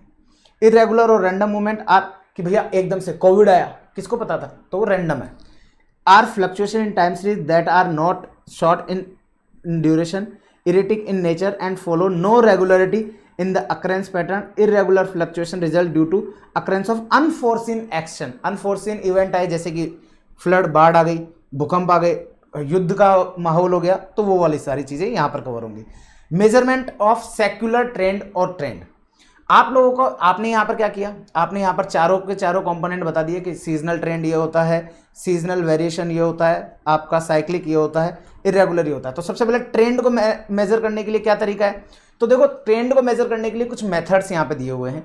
उन सारे मेथड्स को मैं आप लोगों के साथ डिस्कस करूंगा, एक एक करके चलेंगे। एक होता है free hand method. Free hand method का मतलब होता है भाई साहब आप केवल जैसे ग्राफ पेपर होता है ना, उस ग्राफ पेपर पे केवल और केवल थियोरेटिकली समझने के लिए, एग्जाम में इसकी कोई वेटेज नहीं है। Free hand curve there are 4 method, एक एक मेथड पर चलता है। फ्री हैंड का मतलब क्या होता है, the given data are plotted as point on a graph paper. जितने भी सेल्स के डेटा हैं वो आपको क्या करना है, प्लॉट कर देना है, वहां पर आप प्लॉट करेंगे। And will join all point through straight line which is use to show actual data. मतलब कि आपने कहा यहाँ पर कुछ इस तरह का ग्राफ है, एक सेल्स डेटा यहाँ है, एक यहाँ अप है, एक इधर आया, एक इधर आया। अब आपको फ्री हैंड का मतलब है आप बिना स्केल यूज करे आप यहाँ इसको सारी लाइनों को ऐसे मैच कर दो, ये लो, दिस इज योर ग्राफ। ये आपका क्या दिखाएगा, ये फ्री हैंड मेथड से आपका कर्व दिखा रहा है। अब कल को कोई सेल कम हो गई तो ये लो, तो ये यहाँ से यहाँ पे आपको डाउन होती हुई नजर आएगी, तो ये फ्री हैंड कर्व आपको दिखाएगा क्या ट्रेंड है। The time series data are taken along vertical axis and time along horizontal. Then a smooth free hand curve is drawn through the scatter of plotted point which appear to represent their pattern of movement over the time। वो दिखाता है। और the draw किया हुआ जो curve है ना, उसे हम बोलते हैं trend line. The method not much used for actual forecasting because too much individual judgement is involve in it. It is used only for a preliminary idea लेने के लिए। हाँ भाई, इस तरह का ट्रेंड रहता है। जैसे कि एक एग्जांपल मैंने आप लोगों के साथ यहाँ पे पुट किया, fit a trend line by method of free hand method. जो आपका सेल्स दे दी आपने, हर एक चीज़ की सेल्स दी और इनके बीच से एक लाइन निकाल दी, येलो साहब, ये ट्रेंड है साहब, येलो, खत्म। और ये जो लाइन बनाई, इस लाइन को अपन ने बोलेंगे ट्रेंड लाइन। क्लियर है, दिख रहा है यहाँ पर एग्जाम्पल में मैंने समझाया, बहुत ज़्यादा इंपॉर्टेंट नहीं है इसलिए मैंने फटाफट से ले लिया। फिर सेम चीज़ आप लोगों के लिए यहाँ पर सेमी एवरेज लेना है। Deals with dividing the data set into 2 equal part. आपको 2 इक्वल पार्ट में डिवाइड करना है। Then finding average of each. These average are plotted as a point on a graph paper पे डालेंगे against mid point of time interval by each point. Straight line joining the 2 event is considered to be the trend line. There may be 2 types of data. कई बार आपको odd number दिए होते हैं, 3, 5, 7 and all, तो 2 equal parts can be made easily by simplifying. Ignore middle year को ignore कर दो, ठीक है ना। मिडिल ईयर को इग्नोर कर दोगे तो सिंपल एवरेज अपने आप बन जाएगा। जैसे टोटल 7 ईयर्स का दिया है, 3 साल ऊपर के ले लिए, 3 साल नीचे के ले लिए, बीच वाले को इग्नोर कर दिया। तो example as if data are given for 7 year, 2000 से 2006 का डेटा दे रखा है। 2 इक्वल पार्ट्स क्या रहेंगे सर, 2000 से 2002 और 2004 से 2006। मिडिल ईयर रहेगा 2003, उसको इग्नोर कर दो। तो आपने क्या किया, इन 3 का एवरेज निकाला, बीच वाले को छोड़ दिया, इन 3 का एवरेज निकाला, एक इसको यहाँ प्लॉट किया, इसको यहाँ प्लॉट किया, इन दोनों को प्लॉट करके मिला दिया। इसे बोलेंगे सिंपल एवरेज से बनी हुई ट्रेंड लाइन। क्लियर है। लेकिन पॉइंट आता है सर, अगर ये इवन नंबर होते तो जो आपका नंबर ऑफ ऑब्जर्वेशन है वो 7 की जगह 8 दी होती तो आपके लिए 4 ऊपर इक्वल हो गए, 4 नीचे इक्वल हो गए। तो उस केस में आपको क्या करना है, यहाँ पर इन 4 का टोटल एवरेज निकाल देना है, यहाँ इन 4 का एवरेज निकाल देना है, और जो एवरेज आ रहा है उनको आपको प्लॉट कर देना, दैट्स इट। क्लियर है। इसके बाद आता है मूविंग एवरेज। दोस्तों इसके ऊपर जस्ट एक सेकेंड होल्ड करेंगे, मैं फिर आप लोगों के साथ मूविंग एवरेज पर डिस्कस करूंगा। यस गाइस, सो अब हम लोग देख रहे हैं मूविंग एवरेज। अभी आप तक आपन ने क्या देखा, सिंपल एवरेज देख लिया आपका। एक सबसे पहले तो देख लिया फ्री हैंड वाला आपका। सबसे पहले हम लोगों ने यहाँ पर देखा है आप लोगों के साथ फ्री हैंड का।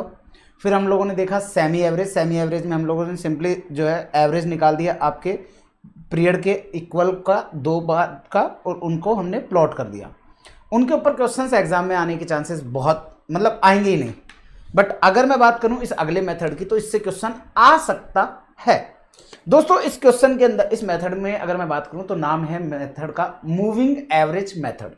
इसमें क्वेश्चन को सॉल्व करने का एक डिफरेंट तरीका रहता है। मैं आपको बताऊं, यहां पर क्वेश्चन आपको बोलेगा कि मूविंग एवरेज ऑफ 3 ईयर्स लेना है, मूविंग एवरेज ऑफ 4 ईयर्स लेना है, 5 ईयर्स लेना है, 6 ईयर्स लेना है, ऐसे करके क्वेश्चन बोलेगा। जितने भी साल का क्वेश्चन बोलता है अपने को उतने साल का डेटा लेना है। जैसे सपोज से ईयर 1, 2, 3, 4, 5 साल का डेटा आपको दे रखा है। क्वेश्चन कहता है कि 3 साल के एवरेज का, सपोज से यहाँ पे वैल्यू आ रही है 100, यहाँ आ रही है 80, यहाँ आ रही है 90, यहाँ आ रही है 120, ऐसे। ये आपके पास डेटा दिया है, ईयर्स दिए हैं, डेटा दिया है, और क्वेश्चन कहता है कि 3 ईयर्स का मूविंग एवरेज लेना है। दोस्तों ऐसे केस में आपको क्या करना है, 3-3 साल के कॉम्बिनेशंस बनाने हैं। 3-3 साल के कॉम्बिनेशंस का मतलब ये हो गया दोस्तों, हमारे पास 3 साल का कॉम्बिनेशन क्या फर्स्ट ईयर के लिए बन सकता है क्या? आंसर है नो सर। क्यों? क्योंकि यहां पर जब आप एवरेज बनाएंगे ना, तो आपको एवरेज भी बनाने के लिए 3 साल का अगर आपको चाहिए तो 1 साल ऊपर का लेंगे, 1 साल नीचे का लेंगे और एक आपका करंट ईयर लेंगे। तो इसका मतलब यहां पर आपका मूविंग एवरेज निकल पाना पॉसिबल नहीं है, क्योंकि इससे ऊपर कोई ईयर का डेटा नहीं है। लेकिन अगर मैं इस साल की बात करूं तो इसके 1 साल पहले का हमारे पास है 100, करंट ईयर का है 80 और 1 साल बाद का है 90। तो हमको क्या करना है, एक कॉलम बनाएंगे हम मूविंग टोटल का, 3 ईयर मूविंग टोटल का। तो यहां पर हम लोगों को क्या करना है, इन 3 सालों का टोटल लगाना है। 3 सालों का टोटल कौन सा, 1 साल ऊपर का, 1 साल नीचे का और एक अपना करंट ईयर। तो इन तीनों का अगर मैं टोटल लगाता हूं तो मुझे यहां पर नजर आता है कि ये आएगा 270। इसको आप लिख देंगे यहां पर 270। थर्ड ईयर के लिए निकालेंगे तो थर्ड ईयर में क्या होगा सर, 1 साल पहले का, दैट मीन सेकेंड ईयर, इसका, इसका और इसका ले लेंगे। इन तीनों का टोटल अगर आप करते हैं तो कितना आएगा सर, इन तीनों का टोटल आएगा 290। ये लिख देंगे थर्ड के आगे। ऐसे करते करते आप लोग टोटल लगाएंगे और इनका एवरेज निकालने के लिए आपको क्या करना है, 3 साल का लिया है तो 270 डिवाइड बाई 3 तो 90 इसका एवरेज हो जाएगा। 290 डिवाइडेड बाई 3 तो ये आपके लिए आ जाएगा 96.66। ऐसे करके ये आपके लिए जो आएगा इसे हम बोलेंगे मूविंग वैल्यू। सर यहां तो समझ में आ गया सर, आपने यहां पर ये तो समझ में आ गया सर हमको मूविंग एवरेज अगर ओड में है तो समझ में आ गया। लेकिन सर कल को क्वेश्चन कहते हैं कि 4 सालों का मूविंग एवरेज निकालो तो सर ऐसे केस में तो आप ईयर 1 के अंदर तो पॉसिबल है नहीं, ईयर 2 के अंदर पॉसिबल है नहीं। क्यों? क्योंकि ईयर 1 2 से पहले भी आपको क्या चाहिएगा सर, 4 ईयर है तो सर 2 साल ऊपर का 2 साल नीचे का करंट ईयर तो कवर ही नहीं हुआ। तो ऐसे केस में दोस्तों हमको वहां पर क्या करना पड़ेगा, हमको एक सेंटर ईयर बनाना पड़ता है। दैट मीन्स हमको हर एक साल को वहां पर हम देखेंगे कि जैसे 1 2 3 4 इनका सबका सेंटर की बात करूं तो वो सेंटर आएगा आपका यहां पर, मतलब कि 2.5 पर, 2.5 पर सेंटर आएगा। तो आप यहां पर क्या करेंगे, 2 साल पहले के है क्या, हाँ सर है, फर्स्ट और सेकंड का डेटा है, थर्ड और फोर्थ का डेटा है, इसे 2.5 के आगे लिख देंगे। 3.5 पर के आगे लिखेंगे 2 और 3 का टोटल, 4 और 5 का टोटल। ऐसे करके आपका मूविंग एवरेज का, मूविंग का टोटल और फिर उसके हिसाब से आप मूविंग एवरेज निकाल देंगे। ठीक है, तो ये रहेगा बात। एक आगे चल के हम लोग देखेंगे weighted average moving. Weighted average moving में आपको कुछ नहीं करना, बस इनको हर एक साल को वेट देना है, हर एक साल को आपको वेट देना है, दैट्स इट ओनली। मतलब जो पिछला साल था उसको 1 देंगे, करंट ईयर को 2 देंगे, थर्ड नेक्स्ट ईयर को 3 देंगे, वो वेटेज देंगे। यहां पर 3 से डिवाइड ना करके टोटल वेट दैट मीन 6 से मल्टीप्लाई हो जाएगा, क्योंकि एक का वेट 1, फिर वेट 2, फिर 3 और इन तीनों का टोटल करेंगे तो आएगा 6। तो आप इनको क्या करना है, 100 multiply by 1, 80 multiply by 2, 90 multiply by 3, इनका सबका टोटल आ जाएगा यहाँ पर मूविंग टोटल में, और इसमें डिवाइड लगा देंगे इन 6 का, तो आपके पास मूविंग एवरेज आ जाएगा। पूरा समझा दिया है, अब देखते हैं क्या। Moving average is one of the most popular method for calculating long term trend. Long term trend को समझने के लिए आपके लिए रहता है ये। This method is also use for seasonal fluctuation, cyclic fluctuation and irregular fluctuation, तीनों ही केस में काम आएगा। In this method, we calculate moving average for certain year. Each moving average is based on value covering a fixed time interval होता है। जैसे period of moving average दे रखा है shown against center of fixed time interval। जो fixed time interval है उसके center में हमारा moving average आता है। अब center कैसे निकालें? आपके odd number है तो center निकालना हमारे लिए आसान होगा। क्यों? 3 है तो हम एक ऊपर छोड़ देंगे, एक नीचे छोड़ देंगे, करंट ईयर आ जाएगा। 5 है तो 2 ऊपर छोड़ देंगे, 2 नीचे छोड़ देंगे, करंट ईयर आ जाएगा। तो ऐसा करके पॉसिबल है, लेकिन इवन के केस में पॉसिबल नहीं है। तो उस केस में हम लोगों को दोनों साल के बीच में एक और बना करके चलना पड़ेगा। जैसे कि in that case each moving average is calculated shown against the middle most value of the concerned group period of moving. Concerned group का मतलब क्या है, जैसे ईयर 1, 2 और 3, ये 3 एक ग्रुप हो गए। इन ग्रुप का टोटल लगाया और इसको कहां लिखना है, इनके सेंटर में, और सेंटर में कौन सा साल आ रहा है, सेकंड, तो सेकंड के आगे जाकर के लिख देंगे ऐसा। ठीक है, कैसे सॉल्व होगा? If question asked to calculate 3 year moving average, then we will first make a column for 3 year moving total and calculate 3 year total by covering data of year 1 से 3। ईयर 1 से 3 का टोटल लगाएंगे। अब ये लेकिन place कहां करेंगे, इन तीनों साल के जो मिडिल मोस्ट ईयर है वो कौन सा है सर, 1, 2, 3, मिडिल मोस्ट है second, and place that total against year 2, centre of 1 से 3। फिर उसके बाद में क्या करेंगे, नेक्स्ट 3 का ग्रुप बनाएंगे, year 2, year 3, year 4। Then we will calculate total for the year 2, 3 and 4। अब 2, 3, 4 सेंटर कौन सा आया, 3, and place it against year 3, फिर उसको आप ईयर 3 के अगेंस्ट में लिख देंगे। Then we will calculate total for year 3 to 3, 4, 5। 3, 4, 5 का टोटल लेंगे, सेंटर में लिखेंगे, सेंटर क्या है 4, and place it against year 4 and we will calculate till last third group. जो भी लास्ट के थर्ड ग्रुप तक बन सकता है वहां तक हम इसका टोटल बनाएंगे। फिर अब we will calculate average moving of total by simply divide total value with period of moving जो है उससे। एग्जाम्पल के तौर पर ये एक एग्जाम्पल मैंने लिया है। Given below is the profit detail for 9 साल। 9 साल का डेटा दे रखा है, क्वेश्चन चाहता है कैलकुलेट करो 3 ईयर मूविंग एवरेज। हमने क्या किया, इनके ईयर्स लिख दिए, इनके प्रॉफिट्स लिख दिए। अब पहले साल में तो लिख पाना पॉसिबल नहीं है, क्यों? आप सबसे पहले क्या करोगे, ईयर 1, 2, 3 का टोटल लोगे और इसे प्लेस करोगे 2 के आगे। ईयर 2, 3, 4 का लोगे, इसे लिखोगे 3 के आगे। ईयर 3, 4, 5 का टोटल लोगे, इसे लिखोगे 4 के आगे। ईयर आपका 4, 5, 6 लोगे, इसे लिखोगे 5 के आगे। 5, 6, 7 लोगे, इसे लिखोगे 6 के आगे। 6, 7, 8 लोगे, इसे लिखोगे 7 के आगे। 7, 8, 9 लोगे, इसे 8 के आगे लिखोगे। 8, 9, 10 ले सकते हो, सर 10 तो है ही नहीं, तो भैया 10 नहीं है तो आपके पास यहाँ पर पॉसिबल नहीं है। और फिर आपको सिंपली आपका जो टोटल आया, इस टोटल में 3 3 का डिवाइड लगाना है, तो 3 ईयर मूविंग आ जाएगा। उम्मीद करता हूँ क्लियर है। Both the original data that means ये वाला profit as well as moving average value that means ये वाला profit are plotted on a graph. Actual data joint होंगे, this will be known as actual data line. इसको हम बोलेंगे actual data line. और जो मूविंग एवरेज वाली values हैं वो ज्वाइन होगी तो इसे हम लोग कहेंगे ट्रेंड लाइन। क्लियर है? तो उसे हम लोग कहेंगे ट्रेंड लाइन। जैसे हम लोग मूविंग एवरेज वाले को प्लॉट करेंगे और उनको मिलाएंगे, उसे हम बोलेंगे मूविंग एवरेज का जो लाइन बनेगी उसे हम बोलेंगे ट्रेंड लाइन। क्लियर है?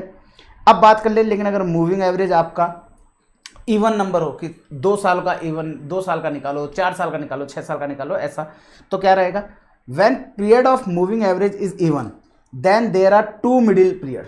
अब ऑब्वियस बात, मिडिल पीरियड 2 रहेंगे। जैसे 4 साल का है तो 1, 2, 3, 4 मिडिल ईयर कौन से होंगे? सर मिडिल ईयर 2 भी मिडिल और 3 भी मिडिल। क्यों? एक ऊपर छोड़ दिया, एक नीचे छोड़ दिया, बीच में 2। अब कैसे करें? The moving average value is placed between the 2 middle terms. मतलब फिर हम लिखेंगे यहाँ 2.5 की जगह पर 2.5 के सामने लिखेंगे। Of the time interval it covers, जो भी टाइम इंटरवल ये कवर करता है उसका मिडिल मोस्ट। तो अपने 1 और 2 ऊपर छोड़ दिया, 3 और 4 नीचे छोड़ दिया, तो 2 और 3 के बीच वाला जो एरिया है वो ले लेंगे। क्लियर है? So in this case moving average value will not coincide with period of the given time series. जो पीरियड दे रखा है उसके लिए to synchronise time moving average value with the original data and average of 2 already calculated moving average is computed and place them corresponding to the given time set. This method is centric, known as centering, and the corresponding moving average are called centered moving average. अब इस question के अंदर अगर मैं बात करूं, for example check question number 4। अब इसको कैसे सॉल्व करना है वो मैं आपको बताता हूँ, या मैं आप लोगों के लिए मेरी बुक का निकाल करके उस क्वेश्चन से समझा देता हूँ, ज़्यादा बेटर है। जस्ट ए सेकंड, मैं एक बार मेरा बुक का क्वेश्चन निकालता हूँ आपको और फिर मैं समझाता हूँ। चलिए, मैं वो जो एग्जाम्पल मैंने लिया वो एग्जाम्पल थोड़ा लेंदी हो जाएगा, तो आई थॉट कि यार क्यों ना अपन एक खुद का ही एक एग्जाम्पल बनाते हैं ताकि आपको समझ में आ जाए कॉन्सेप्ट क्या है। सपोज से आपके पास डेटा दिया हुआ है ईयर 1, 2, 3, 4, 5, या मैं एक एक लाइन छोड़ के लिखता हूँ ताकि मेरे पास समझाने के लिए भी जगह बचे। Year 1, year 2, year 3, year 4, 5, 6, 7, 8। यहाँ पे सपोज से वैल्यू आ रही है 100, यहाँ आ रही है आपकी 200। मैं वैल्यू बड़ी बड़ी ले लेता हूँ। यहाँ पे आ रही है सपोज से आपके लिए अगेन 250, 350, 400, यहाँ 100, यहाँ 80 और यहाँ 60। अब दोस्तों क्वेश्चन आपको ये बोलता है कि 4 ईयर एवरेज मूविंग एवरेज निकालो। अब आपको पता है 4 ईयर मूविंग एवरेज का मतलब क्या होगा सर? सेंटर नहीं आएगा, तो सेंटर कैसे बनाएंगे? सर आप फर्स्ट 1, 2, 3, 4 का टोटल लगाओ। 1, 2, 3, 4 का टोटल लगाओ सर। टोटल लगाया, कितना आया? 100 प्लस 200 प्लस 250 प्लस 350, हो गया 900। इनको बिल्कुल सेंटर वाले समय पर लिखो। अब सेंटर वाला समय कहाँ पे आएगा सर? सेंटर वाला समय आएगा यहाँ पर, और ये हो गया 900। ये आएगा दूसरे और तीसरे साल के बीच में, हो गया 900। अब आप टोटल निकालो 2, 3, 4 एंड 5 का, तो कितना आएगा 1200। इनका सेंटर कहां बनेगा सर, 2 और 3 को छोड़ दो, 4 और 5 को छोड़ दो, इन दोनों का बीच में आएगा यहां पर 1200। फिर आप अगले 4 साल को कवर करो, 3, 4, 5 एंड 6, तो कितना आएगा, तो आएगा आई गेस 1100। फिर आगे कवर करो, फिर अगले सालों को कवर करोगे तो +80 - 250, तो ये आएगा 930।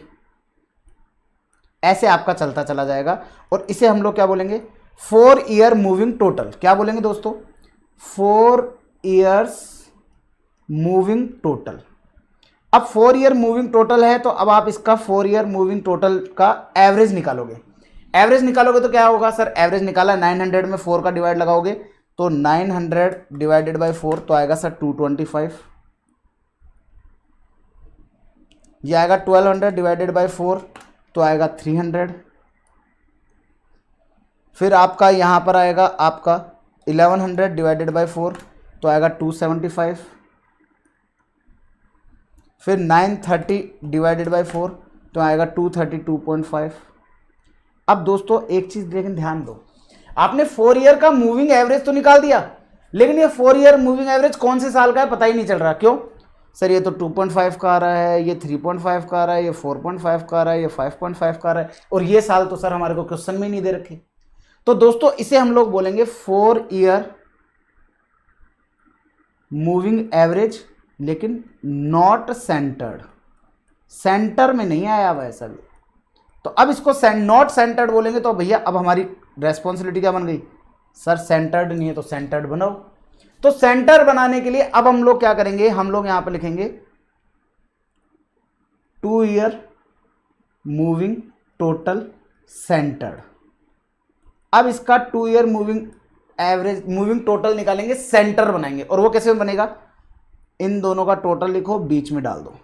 इन दोनों का टोटल लिखा 525, फिर इन दोनों का टोटल लिखो, बीच में लिख दो, ये आएगा 575।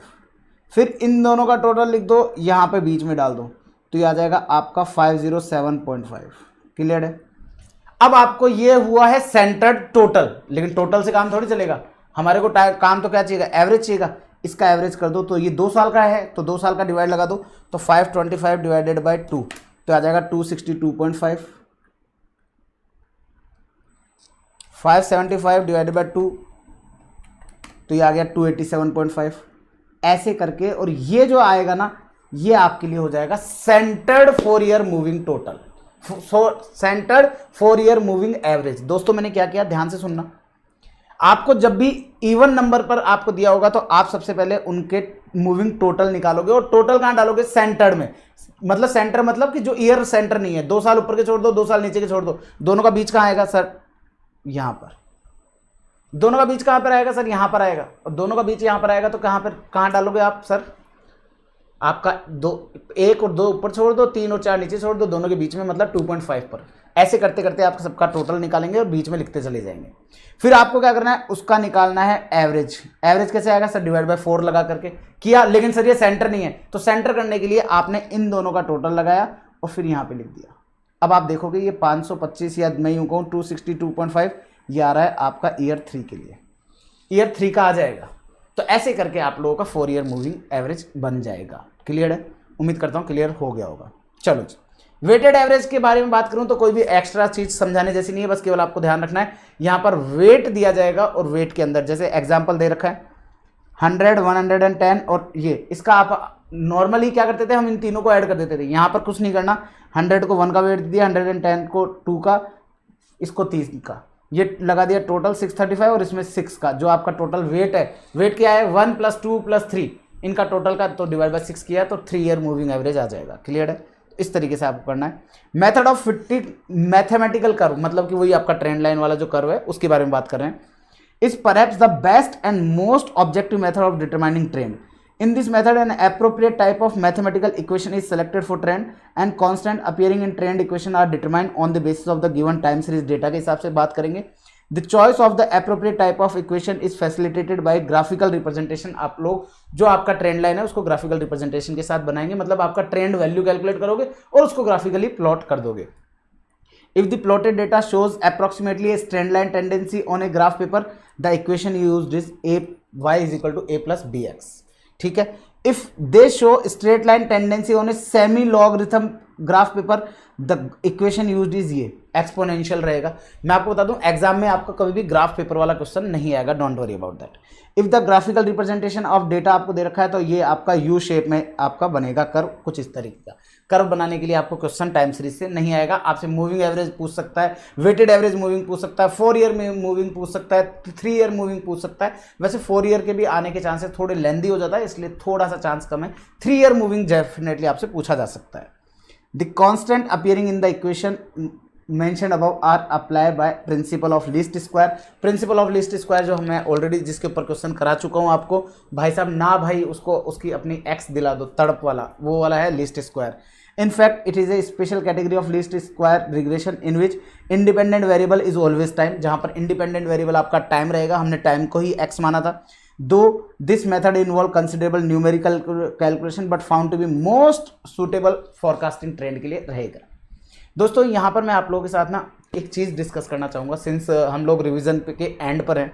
कई बार क्या होता है ना, हम लोग हमारा जब पढ़ाई कर रहे होते हैं, पढ़ाई करते करते हम लोगों को ऐसा लगता है कि यार हमसे ना हो पाएगा, हमसे मेहनत नहीं हो पाएगी। तो उस टाइम पर ना केवल एक चीज़ ध्यान रखना, यार आप लोग जिस जगह पर हो दैट मीन CMA फाइनल में आप आ चुके हो, तो CMA फाइनल के अंदर अब आप लोग अंतिम पड़ाव पर हो। बस ये एक बार और चढ़ाई करी तो you will be CMA and very soon. मैं आपको बता दूं कि ये CMA जितने भी स्टूडेंट्स करते हैं उनमें से 80 से 90% ऐसी फैमिली से बिलोंग करते हैं जहां पर कहीं ना कहीं आपकी फैमिली जो है वो आपके ऊपर डिपेंड करती है। आपके ऊपर डिपेंड करती है इन द सेंस वो आपके पेरेंट्स ये सोच करके बैठे हैं बस और 1 या 2 साल की बात है, हमारा बेटा या हमारी बेटी जो है वो कमाने लगेगी, बहुत अच्छा खासा अर्न करेगी, बहुत सक्सेसफुल होगी, तो हमारे को जो भी इकोनॉमिकली चीज़ें हैं या हम लोग मेंटली जिस चीज़ को कुछ चीज़ें हम करना चाह रहे हैं बट हमने अपने आप को रेस्ट्रिक्ट किया हुआ है कि नहीं यार अभी बच्चों की पढ़ाई पर खर्च करना है, तो ऐसे बहुत सारे पेरेंट्स ने बहुत सारे सेक्रीफाइसेस किए होते हैं। अब उस जगह पर भी अगर इतने सेक्रीफाइसेस के बाद में भी अगर आप लोग सीरियस नहीं है ना, तो चॉइस आपकी है भैया, फिर चॉइस आपकी है। क्या होता है ना कि एक तरीका है कि आप उन्होंने बहुत मेहनत की फिर भी आप लोग सक्सेसफुल नहीं हो रहे हैं, या सक्सेसफुल नहीं होने के पीछे एक ही रीज़न है, आपकी मेहनत, उसी में कमी है। तो आप लोग ध्यान रखिएगा, आप मेहनत नहीं करेंगे आपके पेरेंट्स रोएंगे, आप मेहनत करेंगे आपके पेरेंट्स रोएंगे, लेकिन दोनों के रोने में डिफरेंस होगा। मैं आपको बताना चाहूँगा, आपको दोनों ही केस में पेरेंट्स रोएंगे, मतलब आपने मेहनत करी तो भी रोएंगे, मेहनत नहीं करी तो भी रोएंगे। लेकिन मेहनत नहीं करी तो वो उनका दर्द होगा, मेहनत करी आपने पास हुए, रिजल्ट आपका पास आया, फिर उस दिन मैं आपको बता दूं आपके पेरेंट्स डेफिनेटली उनकी आंखों में आंसू होंगे। हर एक के पेरेंट्स में आंखों में आंसू होते हैं उस दिन जब आप सक्सेसफुल होते हैं। तो ये चीज़ ध्यान रखिएगा प्लीज़, मेरी आप सब लोगों से रिक्वेस्ट है, आप लोग उनको वही खुशी वाले आंसू देना। उसी के लिए मैंने आप लोगों के लिए एक यहाँ पर कुछ फोटोग्राफ यूज़ किए, डिफरेंस आप देख सकते हैं। एक तरफ आप लोगों के एक यहाँ पर एक मदर दिखाई दे रही हैं जो जिनका कहना है कि son does not study, I must have done something bad in my previous life. मतलब उनको ये लग रहा है कि यार मैं मेरी लाइफ में स्ट्रगल करती आ रही हूँ, स्ट्रगल करते आ रहे हैं और आगे भी स्ट्रगल ही करते रह जाएंगे क्योंकि मेरे बच्चे ने जो हम चाह रहे थे वो नहीं कर पाया। एक दूसरी तरफ वही प्राउड पेरेंट्स हैं जो कि उनको गाउन के साथ उनकी फ़ोटो क्लिक करा रहे हैं और कितने खुश नज़र आ रहे हैं। तो मैं हमेशा से एक ही चीज़ बोलता हूँ आप सब लोगों को, अपने पेरेंट्स को वो खुशी दो जिसके लिए वो आज मेहनत कर रहे हैं। एंड आपके होने से आज तक, जिस दिन आप पैदा हुए वहाँ से लेकर के आज तक वेट कर रहे हैं कि अब ये लायक होगा या होगी। Try to retire your parents from their job as soon as possible, give them a best reason to be a proud parent. उन्हें एक रीज़न दो कि वो कह सकें कि यस ये मेरा बेटा है, ये मेरी बेटी है। उम्मीद करूँगा कि आप लोग बहुत सीरियसली अपने आगे के जो जर्नी है उसके ऊपर फोकस करेंगे। और मुझे पूरी उम्मीद है यार कि अगर आप लोगों ने मेहनत किया ना, मेहनत कभी भी जाया नहीं जाती। अगर आप कहते हो कि मेरी किस्मत ख़राब है, इसका मतलब ये है कि आपने एफर्ट्स में कहीं ना कहीं कमी डाली है, तो वो प्लीज़ मत करना। मैं आप लोगों को बस इतना ही कहना चाहूँगा। आगे बढ़ते हैं। Measurement of seasonal variation. Seasonal variation के अंदर बात करूं तो अगेन सीजनल वेरिएशन को मेजर करने के लिए भी आपके पास 4 मेथड है। Method of simple average, moving average, normally, quarterly type, monthly type, at a time, trend ratio और लिंक रिलेटिव मेथड। मैं आप लोगों को ये मेथड भी बता देता हूँ फटाफट से। Method of simple average is generally applied to the time series data which do not contain trend और साइक्लिक फ्लक्चुएशन। जो नहीं होता है वहाँ पर तो एप्लीकेबल हो जाता है। To an appreciable extent from the given quarterly data the average A1 A2, average को मैंने बोला A1 A2 A3 A4 for the 4 quarter are calculated. कैसे कैलकुलेट होगा? क्वार्टरली एवरेज निकलेगा वो कैसे होगा? Total of all quarter divided by 4। Total quarter का, चारों क्वार्टर का टोटल लगा देंगे और एवरेज निकाल देंगे। ग्रैंड ऑब्लिक जनरल एवरेज जिसे हम लोग कहते हैं वो कैसे आएगा? आपने इन एवरेज का further average is calculated, that is we can say grand oblique general average is simply average of quarterly average. जो क्वार्टरली एवरेज है ना उनका एवरेज वो आपका कहलाता है ग्रैंड एवरेज। ठीक है। एडिक्टिव मेथड अगर आप यूज करते हो तो क्या होगा? The deviation of quarterly average from grand average give the measure of seasonal variation. अब आपका सीजनल वेरिएशन से आप निकालेंगे तो आपका जो एवरेज था उसमें और जो आपके ग्रैंड एवरेज में जो गैप आ रहा है वो आप लोगों का सीजनल फ्लक्चुएशंस आ जाएगा। क्लियर है। मल्टीप्लिकेटिव मॉडल अगर आप यूज़ कर रहे हो तो आपको कुछ नहीं करना, आपको यहाँ पर A डिवाइडेड बाई G करके आपको परसेंटेज में निकाल देना है कि आपका कितना आ रहा है। तो इसमें आपको कुछ नहीं करना। Quarterly average is expressed as a percentage of grand average to give seasonal indices 4 quarter. तो quarterly average divided by general average, 4 quarter का आपने एवरेज निकाला हुआ है, एवरेज का जनरल एवरेज जो है वो आपका कहेगा। तो टोटल ऑफ सीजनल फ्लक्चुएशंस की अगर मैं बात करूं तो वो 0 रहेगा एडिक्टिव मॉडल में। एडिक्टिव मॉडल के अंदर 0 कैसे रहेगा? क्योंकि आपने सपोज से यहाँ 100 है आपका और आपका ग्रैंड एवरेज आएगा, तो ग्रैंड एवरेज आप लोगों के लिए जो भी आएगा तो इन दोनों के जो गैप्स हैं केवल उन्हीं को कवर करेगा। तो अल्टीमेटली चारों का जो आपका टोटल रहेगा वो एडिक्टिव मॉडल में 0 रहेगा। Total of seasonal variation quarterly में 400 रहेगा। मल्टीप्लिकेटिव मॉडल में जो मैंने आपको ऑलरेडी बताया है, जो ऑलरेडी मैंने आपको बता चुका हूँ कहाँ पर, जब हमने फर्स्ट क्वेश्चन किया था, क्वेश्चन नंबर 16B था आई गेस, वो वाला। एवरेज सीजनल इंडिसेस 100 रहेगा आप लोगों का मल्टीप्लिकेटिव मॉडल के अंदर एवरेज। ऑब्वियस बात है 400 टोटल है तो average 100। When monthly figures are given then instead of quarterly calculation, तो ऑब्वियस बात है ये 400 की जगह 1200 हो जाएगा। क्लियर है। Calculate monthly average by following same pattern जो दे रखा है। If trend is absent then we will use this method. अगर आपका ट्रेंड एब्सेंट है तो हम लोग ये मेथड यूज़ करेंगे। आप लोगों का इसके आने के चांसेस बहुत रेयर हैं, फिर भी मैंने इनके कुछ क्वेश्चंस आप लोगों को कराए हुए हैं। आप लोग उनके एक एक क्वेश्चन कर लेंगे तो मोस्ट इजीली सफिशिएंट है। In moving average method firstly quarterly और monthly trend value are calculated using the concept of moving average. Calculation will remain same as discussed in measurement of trend under moving average. Thereafter, effect of trend is eliminated from the original data. Original data से हम लोग उसका करेंगे trend का eliminate करेंगे। Eliminate कैसे होगा? आइए, पहला एडिक्टिव मेथड। तो effect of trend is eliminated कैसे होगा? Deviation from trend short term fluctuation कैसे आएगा? ओरिजिनल डेटा में से आप सेंटर्ड मूविंग एवरेज जो है ना उसे हम ट्रेंड वैल्यू कहते हैं, तो उनका जो गैप आएगा वो आपके लिए रहेगा डेविएशन, तो उससे आपका फ्लक्चुएशंस निकाल लेंगे। Thereafter with these deviation value technique used in the method simple average आप इज अप्लाइड करेंगे get the seasonal variation indices। तो सीजनल कैसे आएगा? क्वार्टरली एवरेज में जनरल एवरेज को माइनस कर देंगे, तो क्वार्टरली एवरेज आप निकालेंगे। क्वार्टरली एवरेज किसका निकालेंगे आप लोग? आपके जो फ्लक्चुएशंस हैं उसका। फ्लक्चुएशंस कैसे आएगा? ओरिजिनल डेटा में से सेंटर्ड मूविंग एवरेज जो है उसका लेस करने से। Note the total of the seasonal variation जो है वो आपका 0 रहेगा। किसी का ऑब्वियस ही बात है, किसी का 100 के अंदर कुछ पार्ट इसका कवर होगा, कुछ पार्ट इसमें कवर होगा, ऐसा। तो अगर क्वेश्चन कल को आपको बोल दे डी सीजनलाइज डेटा बताइए, तो आपको कुछ नहीं करना, ओरिजिनल डेटा में से सीजनल फ्लक्चुएशन को माइनस कर दो। तो ओरिजिनल डेटा में से आप सीजनल फ्लक्चुएशन को माइनस करोगे तो डी सीजनलाइज्ड डेटा आपके पास आ जाएगा। ओरिजिनल डेटा में से आपने फ्लक्चुएशन हटा दिया तो आपका वो डी सीजनलाइज्ड हो जाएगा।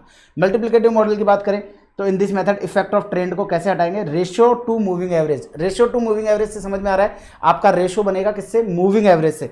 तो ओरिजिनल डेटा आप लोगे उसमें से माइनस करेंगे, सॉरी डिवाइड लगाएंगे मूविंग एवरेज वैल्यू जो आ रही है उससे, तो उससे आ जाएगा आपका रेशियो। और आपको पता ही है मल्टीप्लिकेटिव मॉडल में मैंने आपको बताया था trend multiply by S seasonal multiply by आप लोगों का cyclic fluctuation multiply by random fluctuation. तो चारों को मल्टीप्लाई करोगे तो आपके पास आ जाएगा वैल्यू। क्लियर है।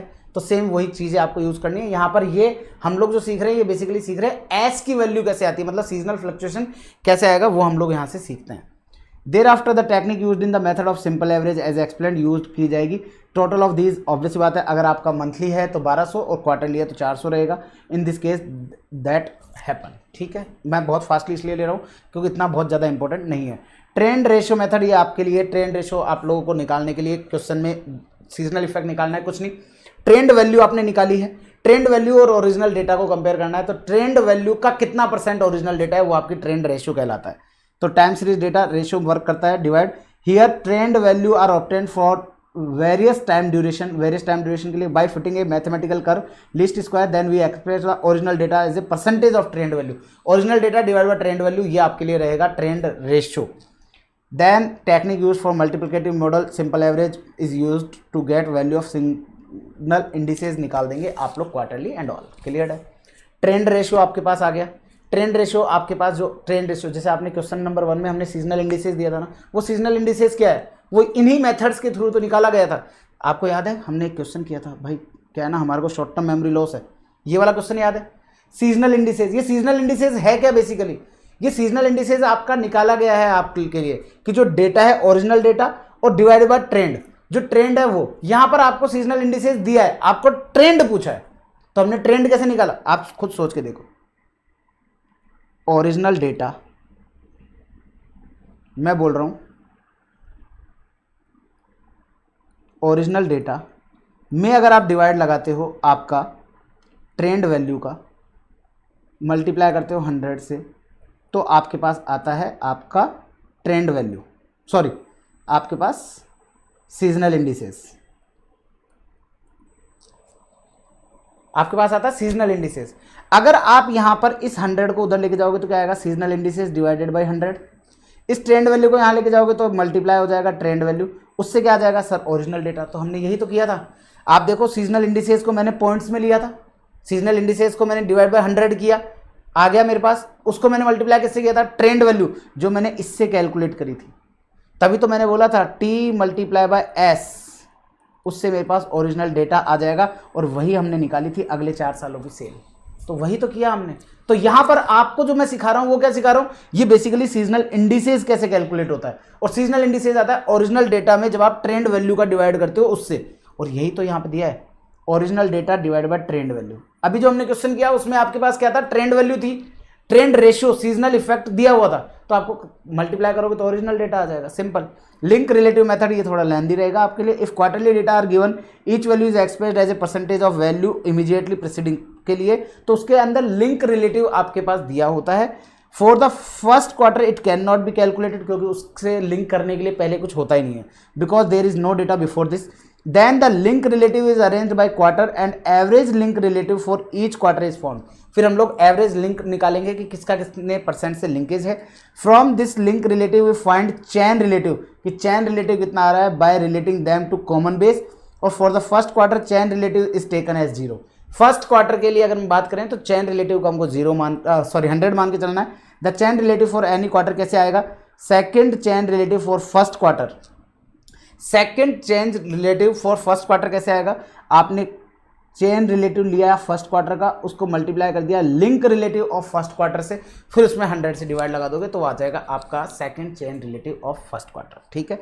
Usually second chain relative for the first quarter will differ from originally assume जो 100 है, क्योंकि ओरिजिनली तो हमने अज्यूम किया था 100, बट वो 100 से आएगा नहीं, वो 100 से आएगा नहीं, वो चेंज होगा क्योंकि लिंक रिलेटिव आपका अलग आएगा due to presence of trend. Therefore some adjustment आपका नेसेसरी होते हैं, फिर वो एडजस्टमेंट हम लोग बैठाते हैं, तो ये आपका लिंक रिलेटिव वाला फॉर्मूला आप लोगों के लिए बहुत लेंदी हो जाता है, इसलिए मैं इसके ऊपर फास्टली मैंने लिया। अब मैं आप लोगों के साथ एक लास्ट टॉपिक डिस्कस करने जा रहा हूं, एक्सपोनेंशियल स्मूथिंग। मैं आपको कह रहा हूं कि ये टॉपिक इंपॉर्टेंट है, ये टॉपिक इंपॉर्टेंट है, इस टॉपिक से क्वेश्चन आपको देखने को मिल सकता है एग्जाम में। क्या है एक्सपोनेंशियल स्मूथिंग, क्या होता है ना, हम लोग हर बार फोरकास्ट करते हैं, लेकिन डेफिनेटली जो हम फोरकास्ट कर रहे हैं एक्चुअल में वो चीज़ नहीं आती है। तो हम चाहते हैं जो हम फोरकास्ट कर रहे हैं उसमें स्मूथली हम लोग उस डेटा तक पहुंचे, तो हम लोगों को एटलीस्ट पता चले कि हमारे फोरकास्ट में कितना एरर आ रहा है।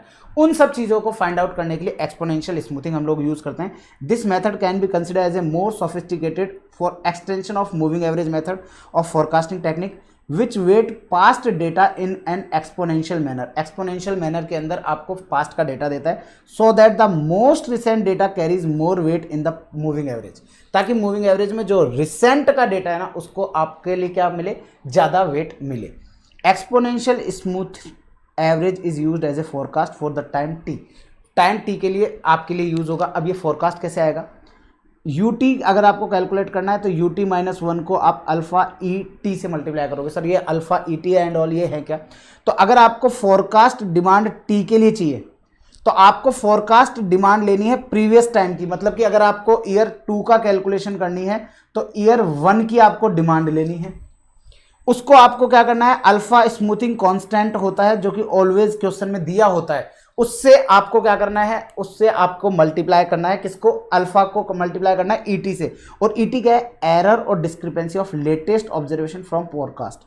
ये आपके जो एरर आया ना उस एरर को, तो आपको क्या करना है, एरर को आपके कांस्टेंट से मल्टीप्लाई करना है और उसमें आपको पिछले साल का ऐड करना है। ध्यान से सुनिएगा, मैंने सपोज से पिछले साल की डिमांड मैंने बोली थी 100, मैंने पिछले साल की डिमांड बोली थी साहब 100, मेरे पास अल्फा दे रखा है, अल्फा के बाद में मैंने यहाँ पर जो मेरा एरर है वो एरर मैंने फाइंड आउट किया। एरर कैसे आता है, बेसिकली एरर आता है आपका yt minus UT minus 1, yt minus UT minus 1 का मतलब ये हो गया कि वेयर जहां पर आपका एक्चुअल डेटा ऑफ डिमांड है और आपका फोरकास्टेड डिमांड है पिछले साल का। पिछले साल आपने फोरकास्ट किया, ईयर 1 पे आपने फोरकास्ट किया कि 100 होगी साहब अगले साल, अगले साल 100 होगी, एक्चुअल में अगले साल 120 हो गई, तो आपके लिए क्या हुआ, +20 आपके लिए एरर हो गया, +20 एरर हो गया। आप सोच के देखो, आज 2025 में बैठे हैं, मैं फोरकास्ट कर रहा हूं, फोरकास्ट क्या है मेरे लिए, फोरकास्ट है मेरा आपका अगले साल मेरी सेल जो है वो 1 करोड़ होगी साहब, अगले साल एक्चुअल में सेल हो गई साहब 1.5 करोड़, तो 50 लाख रुपए से क्या हुआ, मेरा एरर है, ऑल्दो मेरे लिए फेवरेबल है, तो वो मेरे लिए एरर है, उस एरर को मेरे को कांस्टेंट से मैं मल्टीप्लाई करूंगा और उस मेरे 100 में ऐड कर दूंगा। मतलब कि मैंने एस्टिमेट किया था कि मैं अगले साल 1 करोड़ कमाऊंगा, मतलब कि 100 लाख प्लस, अब ऐड कितना करना है, एरर मैंने निकाला कि भैया एरर जो आ रहा है वो आ रहा है 50 का, 50 के एरर को मैं, मेरा जो अल्फा मेरे पास आ रहा है मैं उस अल्फा से मल्टीप्लाई करूंगा और ये जो आएगा ना ये मेरा आज का एग्जैक्टली फोरकास्ट हो जाएगा, ये मेरा आज का एग्जैक्टली फोरकास्ट हो जाएगा, जो कि अभी क्वेश्चन से मैं आपको समझा दूंगा। For numeric computation above relation may be used in the following step. अब हमको सॉल्व करना है, अगर कल को क्वेश्चन एग्जाम में आ जाए तो किस तरीके से सॉल्व करना, अगले 5 से 7 मिनट में ये पूरा टॉपिक कंप्लीट हो जाएगा। सबसे पहले फाइंड द एरर और डिस्क्रिपेंसी, सबसे पहले तो आपको काम करना है, एरर फाइंड आउट करना है। अब एरर कैसे आएगा, in the latest observation from previous forecast using ET will be calculated, कैसे आएगा, yt माइनस यूटी माइनस 1, मतलब कि आपका एग्जैक्ट ओरिजिनल डेटा क्या है और पिछले साल आपने जो फोरकास्ट किया था वो क्या था, मल्टीप्लाई करो इस एरर को स्मूथिंग कोएफिशिएंट से ताकि आप AET फाइंड आउट कर सको। अब इसको आप ऐड कर दो, करेक्शन जो आपने किया उसको प्रीवियस फोरकास्ट में ऐड कर दो, इससे आपका करंट पीरियड की फोरकास्टिंग आ जाएगी। In exponential smoothing, the first forecast has to be obtained by some subjective method or by taking average of first few time period. Subsequent forecasts are obtained by repeatedly using relationship. आपको पहला forecast जो है ना वो तो आपको दिया होगा या आपको एवरेज लेना है, वैसे क्वेश्चन में दिया रहता है। फिर उसके बाद के जितने भी फोरकास्ट है ना वो आपको इस फॉर्मूला से यूज करना है, मतलब कि पिछले साल का फोरकास्ट, उसमें आप लोगों को ऐड करना है जो भी करेक्शंस आपके आए हैं उसको अल्फा से मल्टीप्लाई करके, दैट मीन्स कांस्टेंट से मल्टीप्लाई करके, फिर वो इस साल का फोरकास्ट हो जाएगा। फिर अगले साल कुछ अलग डेटा आएगा, एग्जाम्पल से ही समझ में आएगा, ज़्यादा बात तब बताएंगे।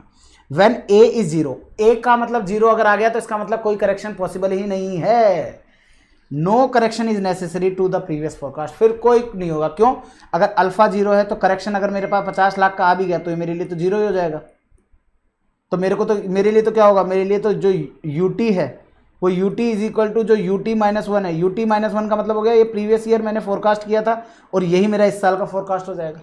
ठीक है, व्हेन ए इज 1 तो new forecast will always be the latest, जो एक्चुअल डेटा है वही फोरकास्ट हो जाएगा। अगर 1 है तो इसको 1 से मल्टीप्लाई करोगे तो 100 मल्टीप्लाई बाय 50, 100 प्लस 50 तो आपके लिए 150 अब हो जाएगा आपके लिए। और higher the value of alpha sooner it discount the effect of old observation, so when observation are also for some जैसे जैसे ये जितना हायर होता जाएगा उतना ही आप लोगों के लिए जो डेटा है वो उतना इंक्रीज होता जाएगा। एक्चुअलिटी में इसको एग्जाम्पल के सहारे ही समझा जा सकता है। क्या है, given is the data at the beginning of year 2024, they have forecasted demand for the beginning of the month of March as 1000 pairs. उन्होंने क्या किया, मार्च की शुरुआत में उन्होंने फोरकास्ट किया कि साहब हम 1000 जूते बेचेंगे साहब, but the actual demand turn out to be 900 pairs for first week.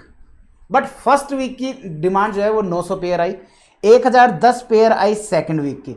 Using a smoothing coefficient 0.1 मानते हुए forecast the demand at the beginning of second and third quarter की, आपको सेकंड एंड थर्ड वीक की आपको बतानी है। अब मुझे एक चीज बताओ, आपने सबसे पहले क्या किया, फर्स्ट वीक में आपने डिमांड निकाली, आपकी डिमांड तो आई 900 की, लेकिन प्रीवियस फोरकास्ट आपने किया था कितने की किया था, 1000। अब 1000 आपने फोरकास्ट किया, एक्चुअल में डिमांड आई 900 की, तो डिमांड 900 की, फोरकास्ट था 1000 का, तो भाई साहब एरर आ गया -100। अब आपको क्या करना है, -100 को आप 0.1 से अल्फा से मल्टीप्लाई करोगे तो आएगा -10। ये एडजस्टमेंट करना है। अब ये एडजस्टमेंट होना किस में चाहिए सर, ये एडजस्टमेंट होगा जो आपने प्रीवियस का जो आपने किया था, आपने प्रीवियस में जो आपने किया है ना फोरकास्ट उसमें। तो प्रीवियस फोरकास्ट था 1000, इस 1000 में आप 9 ये एडजस्टमेंट करोगे -10 तो 990। अब ये आपके लिए क्या होगा 990, अब यहां पर प्रीवियस बन जाएगा, यहां पर एक्चुअलिटी में आपके पास 1010 आया, फिर अगेन आप यहां पर निकालने जाओगे आपका एरर, तो पाओगे कि यार फोरकास्ट तो था 990 का बट एक्चुअल में आया 1010, तो भाई साहब ये हो गया आपका प्लस का 20, 0.1 से मल्टीप्लाई करोगे तो 2, 990 में इस 2 को ऐड कर दोगे तो 992 आ जाएगा। क्लियर है, आप लोगों को क्लियर है? और ये ध्यान रखना मैंने यहाँ पर कुछ बोला है, we can say previous forecast is simply last year periods new forecast, success is equal to success. आज का सेक्रीफाइस जिंदगी भर के मजे, या आज के मजे और जिंदगी भर का सेक्रीफाइस, चॉइस आपकी है। और इसी के साथ हमारे नोट्स वाला पोर्शन कंप्लीट होता है। मैं एक बार वापस से आपको एक्सपोनेंशियल स्मूथिंग समझाना चाहूँगा। एक्सपोनेंशियल स्मूथिंग के अंदर आप ध्यान से देखिएगा, आपको यहाँ पर क्वेश्चन ने दे रखा है कि हमने 1000 पेयर का फोरकास्ट किया है फर्स्ट वीक के लिए, जबकि फर्स्ट वीक में एक्चुअल डिमांड आई 900 की। तो फर्स्ट वीक में डिमांड आई 900 की, जबकि हमने फोरकास्ट किया था 1000, हमारी डिमांड से तो क्या हुआ 100 कम आई। आपको यहां पर एक्सपोनेंशियल स्मूथिंग के लिए कोएफिशिएंट दे रखा है 0.1, तो इसका मतलब आपको यहां पर कुछ एडजस्टमेंट करना पड़ेगा अब आपके फोरकास्ट में। अब आप अगली बार का फोरकास्ट करोगे ना, तो आपको ध्यान रखना है ये 1000 से काम नहीं चलेगा, आपको कुछ एडजस्टमेंट करना पड़ेगा। कितना, इसको आप इससे मल्टीप्लाई करो तो कितना हो जाएगा सर, माइनस का 100 मल्टीप्लाई 0.1 तो आ जाएगा -10, और ये आपको इस 1000 में एडजस्ट करना है -10। तो अब न्यू फोरकास्ट आ जाएगा 990 फर्स्ट क्वार्टर में। अब आप फोरकास्ट कर रहे हो सेकंड क्वार्टर का, सॉरी फर्स्ट वीक में फोरकास्ट कर रहे हो सेकंड वीक का, वो आएगा 990। सेकंड वीक में आपकी जो डिमांड है वो आ गई 1010। अब 1010 आ गई, जबकि फोरकास्ट तो ना 990 का, तो इसका मतलब एरर आ गया प्लस का 20। अब आप जब थर्ड वीक के लिए आप फोरकास्ट करोगे तो कैसे होगा सर, प्लस के 20 को 0.1 से मल्टीप्लाई करो तो 2 ऐड होगा। 2 ऐड होगा किसमें सर, जो प्रीवियस फोरकास्ट था उसमें। तो सेकंड वीक के लिए जो हमने फोरकास्ट किया था वो था 990, 990 में 2 ऐड कर दो तो 992। अब आपको अगले साल क्या होगा, अगले वीक यहां आ जाएगा 992। सपोज से अगले वीक हमारी यहां पर डिमांड आ जाती है 1000, तो ऐसे केस में +8 हो जाएगा। +8 को 0.1 से मल्टीप्लाई करोगे तो 0.8, और इस 992 में आप 0.8 ऐड कर दोगे तो 992.8, ये हो जाएगा आपके फोर्थ वीक के लिए डिमांड फोरकास्ट। फिर ये 992.7 जो है ये 992.8 यहाँ आ जाएगा। फिर उस वीक की हमारी डिमांड आएगी, सपोज से उस वीक की डिमांड हमारी आती है 1000, फिर इसका इन दोनों का जो गैप है वो प्लस में है कि माइनस में है वो यहाँ ले लेंगे, अभी प्लस में नज़र आ रहा है मेरे को, तो आ जाएगा आपका 7.2। अब इस 7.2 को 0.1 से मल्टीप्लाई करोगे एंड इसी तरीके से आपका सॉल्व होता चला जाएगा। That's all. तो दोस्तों इसी के साथ आप लोगों का time series and regression analysis होता है कंप्लीट। उम्मीद करता हूं कि आप लोगों को time series and regression analysis पूरा अच्छे से समझ में आ गया होगा। अगर आप लोगों को समझ में आ गया है और आप लोगों को मेरे एफर्ट्स अच्छे लगे हैं, मैंने आप लोगों के लिए सारे के सारे चैप्टर अपलोड कर दिए हैं। ऑलमोस्ट केवल गेम थ्योरी का टॉपिक बच रहा है। गेम थ्योरी के बाद में आप लोगों का पूरा एससीएम का रिवीजन कंप्लीट है मेरी तरफ से। उम्मीद करता हूं कि ये रिवीजन सेशंस आप लोगों के लिए बहुत यूजफुल रहे होंगे। अगर यूजफुल रहे हो तो कमेंट सेक्शन में आप प्लीज से जरूर से बताएंगे कि कैसा लगा आप लोगों को। तो that's all guys, bye bye, take care, ध्यान रखिएगा आपका और आपके अपनों का। This side CA Ashutosh Lata signing off. बस दिल से बोलते रहेगा, कॉस्टिंग आसान है। Okay guys, bye bye.